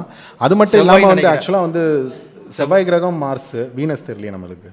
சரி, ஓகே. ஸோ இது என்னன்னா வந்து பார்த்தோன்னா ஸ்டார்ஸ் கூட சொல்ல போனால் அப்படி தானே ஃபார்ம் ஆகுது. ஸ்டார்ஸும் வந்து பார்த்தோம்னா நிறைய க்ளவுட், அதாவது டஸ்ட் அண்ட் க்ளவுட். இதுதான் இவன் நம்மளே என்ன சொல்கிறாங்கன்னா we are star dustன்னு சொல்கிறாங்க. Star dust. ஓகே. ஸோ என்ன விஷயம் அப்படின்னா எர்த்து வந்து அது உருவாவதற்கு முன்பு, இல்லைனா வந்து எர்த்துடைய அந்த பிகினிங்கில் அது எப்படி இருந்திருக்கு அப்படின்னா அதை சுற்றி வந்து டஸ்ட்டு, கேஸு, அதே போல் வந்து பார்த்திங்கன்னா பயங்கரமான ஹை டெம்பரேச்சர், இது எல்லாமே அதோட சர்ஃபேஸில் இருந்திருக்கு. அதனால் என்ன ஆகுது அப்படின்னா பூமி வந்து இருட்டாக தான் இருந்துச்சு. அது அவ்வளோ, அதுக்கு காரணம் என்ன அப்படின்னா என்னதான் சூரியன் இருந்தாலும் அந்த சூரியனுடைய வெளிச்சம் என்ன ஆகலை, பூமிக்குள்ளே போல. ஸோ அப்போது காடு ஃபஸ்ட்டு என்ன சொல்கிறாருன்னா லெட் தேர் பி லைட் அப்படின்னும் போது அந்த டஸ்ட்டு, அந்த கேஸு, அந்த டெம்பரேச்சர் எல்லாத்தையும் கூல் டவுன் பண்ணுறாரு. ஆக்சுவலாக சயின்ஸில் என்ன சொல்கிறாங்கன்னா அது ஆமாம், கூல் டவுன் பண்ணதுக்கு அப்புறம் தான் எர்த் வந்து அந்த டெம்பரேச்சர்லேருந்து கூல் டவுன் ஆன உடனேயே அந்த டஸ்ட்லாம் கிளியர் ஆக ஆரம்பிச்சிடுச்சான். டஸ்ட்டு, கேஸ் எல்லாமே கிளியர் ஆக ஆரம்பித்த உடனேயே அந்த சூரியனுடைய வெளிச்சம் அது என்ன ஆகுது அப்படின்னா பூமிக்குள்ளே வர ஆரம்பிச்சிருது. ஸோ அதனால் வந்து லெட் தேர் பி லைட் அப்படின்னு காடு சொல்லும் பொழுது காடு வந்து அப்போ தான் லைட்டை உண்டு பண்ணுறாருன்னு இல்லை. லைட் ஏற்கனவே உண்டு பண்ணியாச்சு, சூரியன் ஏற்கனவே உண்டு பண்ணி ஆயிடுச்சு. ஆனால் பூமி இன்னும் வந்து இருளாக தான் இருக்குது, ஒழுங்கின்மையாக இருக்குது, வெறுமையாக இருக்குது. அப்போ லெட் தேர் பி லைட் அப்படின்னு தேவன் சொல்லும்போது என்ன செய்கிறார் அப்படின்னா அந்த பூமி மேலே இருக்கக்கூடிய அந்த ஒழுங்கின்மை, அந்த டஸ்ட்டு, அந்த க்ளவுடு, அந்த டெம்பரேச்சர் எல்லாத்தையும் நீக்கிட்டு ஃபஸ்ட்டு என்ன செய்கிறாருன்னா பூமிக்கு எதை கொடுக்குறாருன்னா வெளிச்சத்தை ஃபஸ்ட்டு கொடுக்குறாரு. கரெக்டாக? அப்போ என்ன ஆகுது, ஒரு சைடு வெளிச்சம் வருது, இன்னொன்று சைடு இருட்டாக இருக்குது. பகல் இரவு சொல்லி தேவன் வந்து அந்த நாளில் முடிக்கிறார். ஆமாம், ஆக்சுவலாக கரெக்ட், பகல் இரவு அப்படின்னு சொல்லிட்டு தேவன் வந்து அதை வந்து முடிக்கிறார். இப்போ அந்த கான்டெக்ட்ல தான் இன்னொரு கொஸ்டின் கூட நிறைய பேருக்கு இருக்குது. என்ன அப்படின்னா காடுடைய அந்த ஒவ்வொரு கிரியேஷனும் வந்து 24 ஹவர்ஸா, இல்லைனா வந்து ஏன்னா ஒரு கூட்டம் வந்து என்ன சொல்கிறாங்கன்னா ஆமாம் காட் வந்து எல்லாத்தையும் இன்ஸ்டண்ட்டாக கொண்டு வந்துட்டார், ஒரு நாள்லேயே எல்லாத்தையும் பண்ணிட்டாரு அப்படின்னு ஒரு கூட்டம் சொல்கிறாங்க. அப்போ 6 நாளில் வந்து அந்த படைப்பின் நாட்கள் வந்து முடிஞ்சிடுச்சு. 6 டேஸில் எப்படி வந்து இன்னைக்கு வந்து சாட்டர்டே, இப்போ அடுத்த சாட்டர்டேக்குள்ளே எல்லாத்தையும் முடிச்சிட்டாரு அப்படின்ட்டு சொல்கிற மாதிரி இருக்குது. ஆனால் இன்னொரு கூட்ட மக்கள் வந்து என்ன சொல்கிறாங்கன்னா காட் வந்து அப்படி 24 ஹவர்ஸில் முடிக்கல, அதாவது 1 டேலேயே அதை முடிக்கல. அந்த 1 டேன்னு சொல்லும்போது அது ஒரு அடையாளமாக சொல்கிறாங்க, அது பல வருடங்கள் இருக்கும் அப்படின்னு சொல்லிட்டு சொல்கிறாங்க. ஸோ இதுவும் ஒரு கன்ஃபியூஷன் தான். இப்போ இதுக்கு வந்து ஆன்சர் வந்து பார்த்தோன்னா பைபிள்லேயே இருக்குது. ஆக்சுவலாக என்ன அப்படின்னா இந்த ஒன் டே அப்படின்றது வந்து 24 ஹவர்ஸா இல்லைனா மோர் தென் 24 ஹவர்ஸான்றதுக்கான ஆன்சர் எங்கே இருக்குது அப்படின்னா பைபிளில் ஒரு க்ளூ கொடுத்துருக்காரு. காட் என்ன சொல்கிறாருன்னா, காட் வந்து இப்போ காட் சொல்கிறதுக்கு முன்னாடி லைட்டாக நம்ம யோசிப்போம், இந்த 24 ஹவர்ஸ் கான்செப்ட் எப்படி வருது? ஆக்சுவலாக வந்து சூரியன் இருக்கு, அதுலேருந்து லைட் வருது பூமிக்கு. பூமி தன்னைத்தான் சுற்றி கொள்ளும் போது என்ன ஆகுதுன்னா, சுத்திரம் போது பகல் இரவு வந்து மாறி மாறி வருது. இப்போ நம்மளுக்கு இப்போ டேயாக இருந்ததுன்னா நம்மளுக்கு பின்னாடி இருக்க நாடு என்னன்னு சொல்லி பார்த்தீங்கன்னா, பூமிக்கு அன்சைட் இருக்கிறது வந்து பார்த்திங்கன்னா யூஎஸ் அமெரிக்காவாக இருக்கும். அங்கே பார்த்தீங்கன்னா இப்போ நைட்டு போயிட்டுருக்கு. ஓகே, நம்ம சர்ச்சில் கூட பார்த்தீங்கன்னா சில விசுவாசிகள் அங்கே இருக்காங்க யூஎஸில், அவங்க பார்த்தீங்கன்னா நைட் தூங்கிட்டு இருக்காங்க சொல்லி பார்க்குறோம். கரெக்டு. ஸோ அந்த ரொட்டேஷன்னால தான் வந்து பார்த்திங்கன்னா தன்னைத்தான் சுற்றி கொள்ளும் போது பார்த்திங்கன்னா பகல் இரவு வருது. ஸோ இப்படி தான் 24 ஹவர்ஸ் கால்குலேட் பண்ணுறாங்க. ஸோ 24 ஹவர்ஸ் அப்படின்ற அந்த கான்செப்ட் வந்து எதனால் வருது அப்படின்னா, பூமி வந்து ஒரு முழு சுற்றி முடிக்கிறதுக்கு எடுத்துக்கொள்ளக்கூடிய கால அளவு வந்து பார்த்தோன்னா 24 மணி நேரம், 24 ஹவர்ஸ் அப்படின்றத நம்ம வந்து பார்க்குறோம். அப்படின்னா என்னென்னா, எந்தெந்த பக்கம்லாம் வந்து அந்த சூரிய வெளிச்சம் படுதோ அதெல்லாம் வந்து பகலாக இருக்குது, எந்தெந்த பக்கம்லாம் வந்து படலையோ அதெல்லாம் வந்து இரவாக இருக்குது அப்படின்றது தான் வந்து அந்த. இது முதலாம் நாளில் வந்து பார்த்திங்கன்னா அப்படியே தான் நிற்கிற மாதிரி இருக்குது. பகல் இரவு வெளிச்சம் படுது, பகல் இரவு சொல்லியிருக்கு. ஆனால் இந்த ரொட்டேஷன் எப்போ ஆரம்பிச்சுது? ஸோ அதுதான் வந்து பார்த்தோன்னா நம்ம தேவன் அதை தான் சரிப்படுத்துகிற மாதிரி இருக்குது. எப்படி அப்படின்னா, ஆதியாகமம் 1ஆம் அதிகாரம் 14ஆம் வசனத்தில் நம்ம வாசிக்கும் போது அது வந்து 3 நாள் கழிச்சு இருக்குல்ல. ஆமாம், அதான் 4th டேயில் அது பண்ணுறாரு. 4th டே இல்லையா? ஸோ ஏன்னா வந்து ஆதியாகமம் 1:14 என்ன சொல்கிறாருன்னா, பின்பு தேவன் பகலுக்கும் இரவுக்கும் வித்தியாசம் உண்டாக்கத்தக்கதாக, ஒரே நாளில் அந்த வித்தியாசத்தை உண்டு பண்ணுறாராம். ஓகே, வித்தியாசம் உண்டாக்கத்தக்கதாக வானம் என்கிற ஆகாய விரிவிலே சுடர்கள் உண்டாக கடவது, அவைகள் அடையாளங்களாகவும் காலங்களையும் நாட்களையும் வருஷங்களையும் குறிக்கிறதற்காகவும் இருக்க கடவுது என்றார். அப்போ என்னன்னா, இங்கே தான் வந்து தேவன் என்ன செய்கிறார் அப்படின்னா, அந்த பூமியை வந்து ரெகுலேட் பண்ணுறாரு. அந்த 24 ஹவர்ஸ் ஸ்பின்னு இல்லையா, 24 ஹவர்ஸ் அந்த டேஸ். அதான் அங்கே என்ன சொல்கிறாங்கன்னா, காலங்கள், நாட்கள், வருஷங்கள், காலங்கள், வருடங்கள், நாட்கள் எல்லாத்தையும் வந்து அங்கே தான் வந்து என்ன செய்கிறார் அப்படின்னா, பூமியை வந்து 24 மணி நேரத்தில் சுற்றுறதுக்கும் செய்கிறாரு. ஒரு வருஷம் 365 நாட்கள் கடந்து ஒரு வருஷம் வர்றதுக்கும் செய்கிறாரு. அதே நேரத்தில் மழை காலம், வெயில் காலம், குளிர்காலம் சொல்கிற அந்த காலங்களையும் என்ன பண்ணுறாருன்னா செயல்படுத்துறாரு. அது பண்ணதே எப்போ?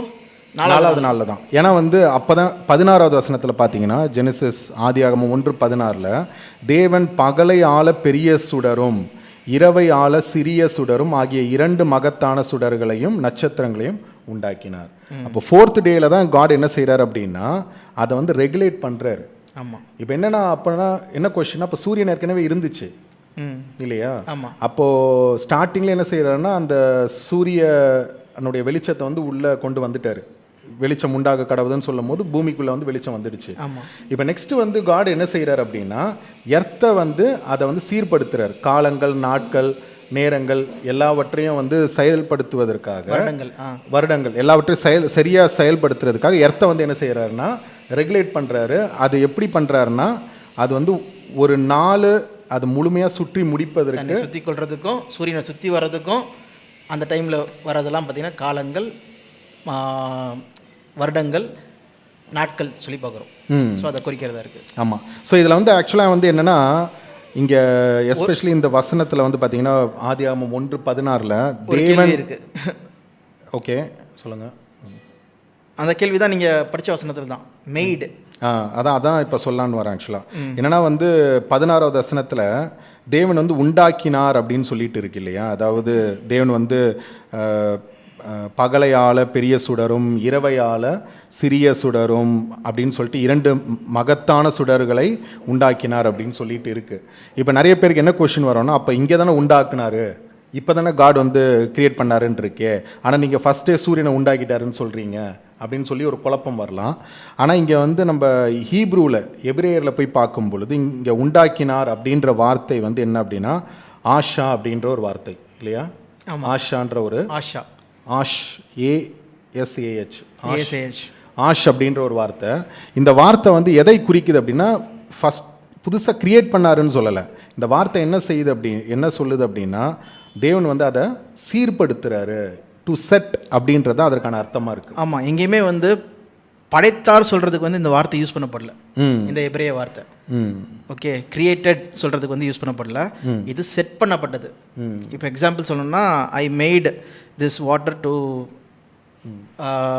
பிரிங் ஹியர் சொல்லிட்டு ஒருத்தங்கிட்ட சொன்ன மாதிரி தண்ணியை கொண்டு வந்தாங்க.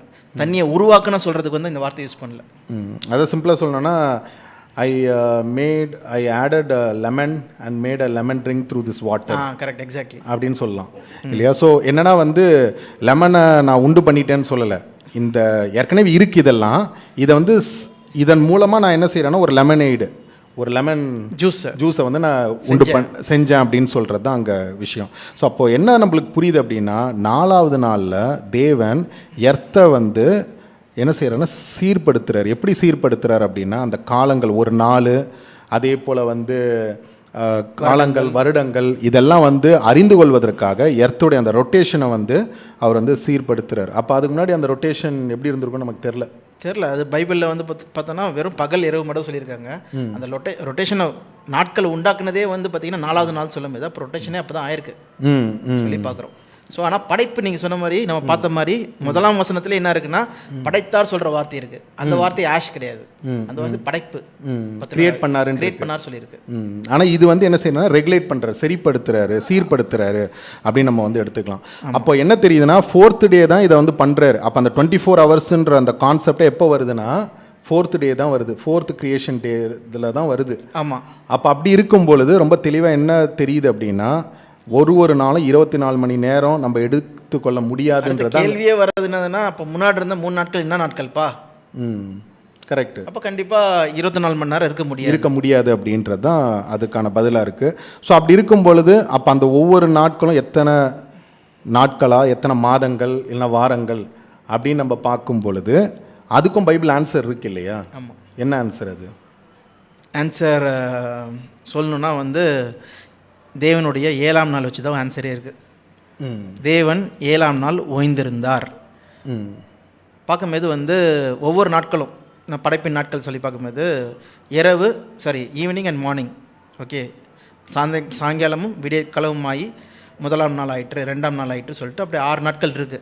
ஆனால் 7ஆம் நாட்கள் வந்து பார்த்திங்கன்னா ஆதியாகமம் 2ஆம் அதிகாரம் 2ஆம் வசனத்தில் நம்ம பார்க்கும்போது தேவன் ஓய்ந்திருந்தார் சொல்லி தான் போட்டிருக்கு, தவிர சாயங்காலமும் விடியல் களவும் ஆகி 7ஆம் நாள் ஆயிற்று முடிவு அடைஞ்சதுன்னு சொல்லலை, ஆயிற்று சொல்லி போடலாம். ஸோ அப்படின்னா என்ன அர்த்தம் அப்படின்னா, அதாவது 6 நாளைக்கு வரைக்கும் வந்து பார்த்திங்கன்னா அது வந்து தொடக்கமும் ஆகி முடிவும் முடிஞ்சிடுச்சு. ஆனால் 7வது நாள் தேவன் ஓய்ந்திருந்தார். இந்த 7வது நாள் வந்து முடிஞ்சிடுச்சுன்னு சொல்லிட்டு பைபிள் எங்கேயுமே சொல்லலை.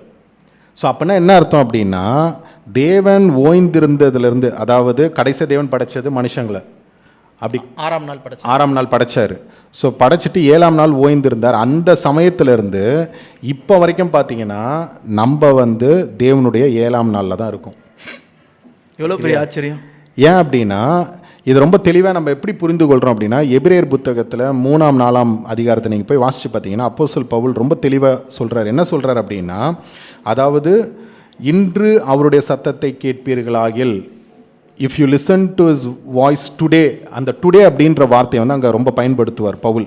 இதை பற்றி நம்ம தனியாக பார்க்கலாம், இருந்தாலும் நான் லைட்டாக சொல்லிடுறேன். அந்த டுடே அப்படின்ற அந்த வார்த்தை பவுல் வந்து தாவீதுக்கும் சொல்கிறாரு, அதே போல் இஸ்ரேல் மக்களுக்கும் சொல்கிறாரு, அதே போல் சபையாகிய நமக்கும் சொல்கிறாரு. இன்று அவருடைய சத்தத்தை கேட்பீர்களாகில் அப்படின்னு சொல்லிட்டு வனாந்திரத்தில் சொல்லப்பட்டதுன்னு சொல்லி இஸ்ரேல் மக்களுக்கும் சொல்கிறாரு.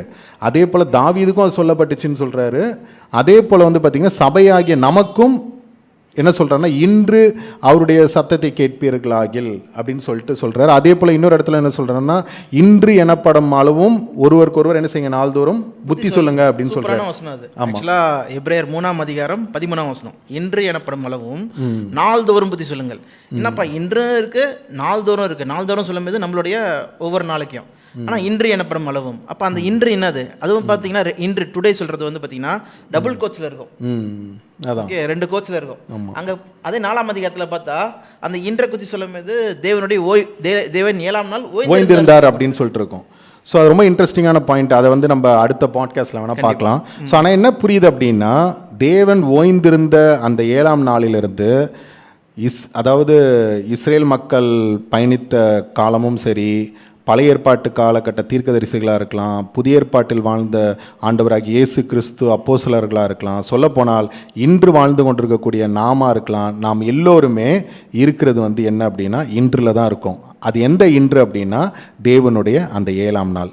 அப்போ என்ன அர்த்தம் அப்படின்னா இந்த படைப்பின் ஒவ்வொரு நாட்களும் அது 24 மணி நேரம் கிடையாது. ஏதோ ஒரு வாரம், 2 வாரம், 1 மாதம், 1 வருடம் இல்லை, பல ஆயிரம் வருடங்கள். அது எத்தனை வருடங்கள் நமக்கு தெரில இல்லையா? இல்லை, ஆமாம். ஆதாம் பாவம் செஞ்சதும் அந்த 7ஆம் நாள் தான். அவன் அந்த அவனுடைய பசங்க இறந்ததும் அந்த 7ஆம் நாள் தான். நோவா பேழைகள் அந்த 1ஆம் உலகத்துலேருந்து அந்த தண்ணி ஜலப்பிரத்தில் அழிஞ்சிட்டு இப்போது இருக்கிற அந்த வேர்ல்டில் வந்ததும் பார்த்திங்கன்னா அந்த இன்று தான், அந்த 7ஆம் நாள் தான். இப்போ நம்ம வாழ்ந்துட்டு இருக்கிறதும் இன்று தான். ஆமாம். ஸோ எல்லாருமே வந்து இந்த 7ஆம் நாளில் தான் நம்ம வந்து இருக்கிறோன்றதை நம்ம வந்து பார்க்குறோம். ஸோ இதோட முடிச்சுக்கலாம்னு நினைக்கிறேன். ரொம்ப டைம் ஆகிடுச்சு. ஸோ இப்போ மேபி நம்ம அடுத்த பாட்காஸ்ட்டில் வந்து நம்ம ஒரு கொஸ்டினோட முடிக்கலாம். பைபிளில் வந்து எவல்யூஷன் இருக்கா இல்லையா, பரிணாம இருக்கா இல்லையா அதை நம்ம ஆன்சர் சொல்ல வேணாம். ஸோ மக்கள் வந்து யோசிக்கிட்டோம். ஸோ இப்போ என்ன அப்படின்னா நிறைய சயின்ஸில் வந்து இன்றைக்கி வந்து பார்த்திங்கன்னா எவல்யூஷன்ற ஒரு கான்செப்ட் வந்து இருக்குது. ஸோ பைபிளில் வந்து எவல்யூஷன்ற வேர்டு இல்லாமல் இருக்கலாம், பட் ஆனால் எவல்யூஷன்ற கான்செப்ட் இருக்கா இல்லையா? தேவனுடைய படைப்புகளில் எவல்யூஷன்ற ஒரு கான்செப்ட் இருக்கா? ஸோ சொல்லப்போனால் நிறைய கிறிஸ்டியன்ஸ் வந்து அதை எதிர்ப்பாங்க இல்லையா? எவல்யூஷன் அப்படின்னு சொன்னாலே, அந்த பரிணாம வளர்ச்சி அப்படின்னு சொன்னாலே அவங்க வந்து எதிர்ப்பாங்க. அது சரியானது தான் அவங்க எதிர்க்கிறது. ஏன் அப்படின்னா வசனம் என்ன சொல்லுதுன்னா தேவன் வந்து மனுஷனை அவருடைய சாயலில் படைத்தாருன்னு இருக்கு. ஓகே, அப்படி இருக்கும்பொழுது அது எப்படி எவல்யூஷன் நம்ம சொல்ல முடியும்? எப்படி வந்து பரிணாம வளர்ச்சி இப்போ சரியாக தெரியாதவங்களுக்கு சொல்ல வேண்டியது என்னதுன்னா, அது குரங்குலேருந்து மனுஷன் வந்தான், இல்லைனா வந்து எல்லாமே வந்து பார்த்திங்கன்னா ஒரு அமீபா, இல்லைனா வந்து ஒரு செல் ஆர்கனிசம்லேருந்து ஒரு செல்லேருந்து எல்லாமே உருவாச்சு சொல்லி தான் சொல்லுவாங்க எவல்யூஷன் படி. ஸோ அது வந்து நம்ம டீட்டெயிலாக நம்ம இன்னொரு நாள் பார்க்கலாம். அதான். ஸோ அடுத்த பாட்காஸ்ட்டில் வந்து இதை பற்றி நம்ம வந்து பார்க்கலாம். பைபிள் படி இந்த பரிணாம வளர்ச்சி குறித்து சொல்லப்பட்டிருக்கா, அப்படி சொல்லப்பட்டிருந்துச்சுன்னா எந்த அடிப்படையில் அது சொல்லப்பட்டிருக்கு, அதே போல் மனுஷனை எப்படி வேதாகமம் அவனுடைய படைப்பை குறித்து என்ன சொல்லியிருக்கு அப்படின்றத வந்து நம்ம வந்து பார்க்கலாம். ஸோ அடுத்த பாட்காஸ்ட்டில் நம்ம வந்து இதை குறித்து பார்ப்போம். இந்த பாட்காஸ்ட்டில் நாங்கள் பேசுனது உங்களுக்கு புரிஞ்சுதா இல்லையா அதை சொல்லுங்கள். ஒருவேளை உங்களுக்கு ஏதாவது ஒரு பாயிண்ட் நாங்கள் சொன்னது வந்து புரியலைன்னா அதை வந்து தெரிவிங்க. அதை கண்டிப்பாக அடுத்த பாட்காஸ்ட்டில் புரிய வைக்கிறதுக்கு நாங்கள் முயற்சி செய்கிறோம். அதே போல் வந்து உங்களுக்கு ஏதாவது கேள்விகள் இருந்தாலும் அதை வந்து தெரியப்படுத்துங்க. உங்களுக்கு ஏதாவது நல்ல பாயிண்ட்ஸ் உங்களுக்கு தோணிச்சுன்னா அதையும் நீங்கள் வந்து சொல்லுங்கள். அதே போல் வந்து உங்களுக்கு ஏதாவது ஒரு பாயிண்டில் வந்து உங்களுக்கு உடன்பாடு இல்லை அப்படின்னாலும் நீங்கள் வந்து அதை வேதத்தின் வசனங்களை வச்சு சொல்லுங்கள். நாங்கள் அதை புரிந்து கொள்ள முயற்சி செய்கிறோம். அது மட்டும் இல்லாமல் இந்த பாட்காஸ்ட் எப்படி இருந்துச்சு அப்படின்றத நீங்கள் வந்து எங்களுக்கு தெரியப்படுத்துங்க. கடைசியாக எங்கள் எல்லாருக்காக ஜெபித்து கொள்ளுங்கள். ஜிபிஎஃப் சபைக்காக ஜெபித்து கொள்ளுங்கள். எங்கள் ஊழியங்களுக்காக ஜெபித்து கொள்ளுங்கள். குறிப்பாக இந்த சமயத்தில் கட்டிடப் பணிகளுக்காக ஜெபித்து கொள்ளுங்கள். உங்களால் முடிந்தால் நீங்கள் வந்து எங்களுக்காக நீங்கள் அந்த சபையின் கட்டுமான பணிகளுக்கு நீங்கள் உதவி செய்யுங்க. கர்த்தர் தாமே உங்களை ஆசீர்வதிப்பாராக. ஸோ அடுத்த பாட்காஸ்ட்டில் சந்திப்போம். தேங்க்யூ. தேங்க்ஸ். பாய்.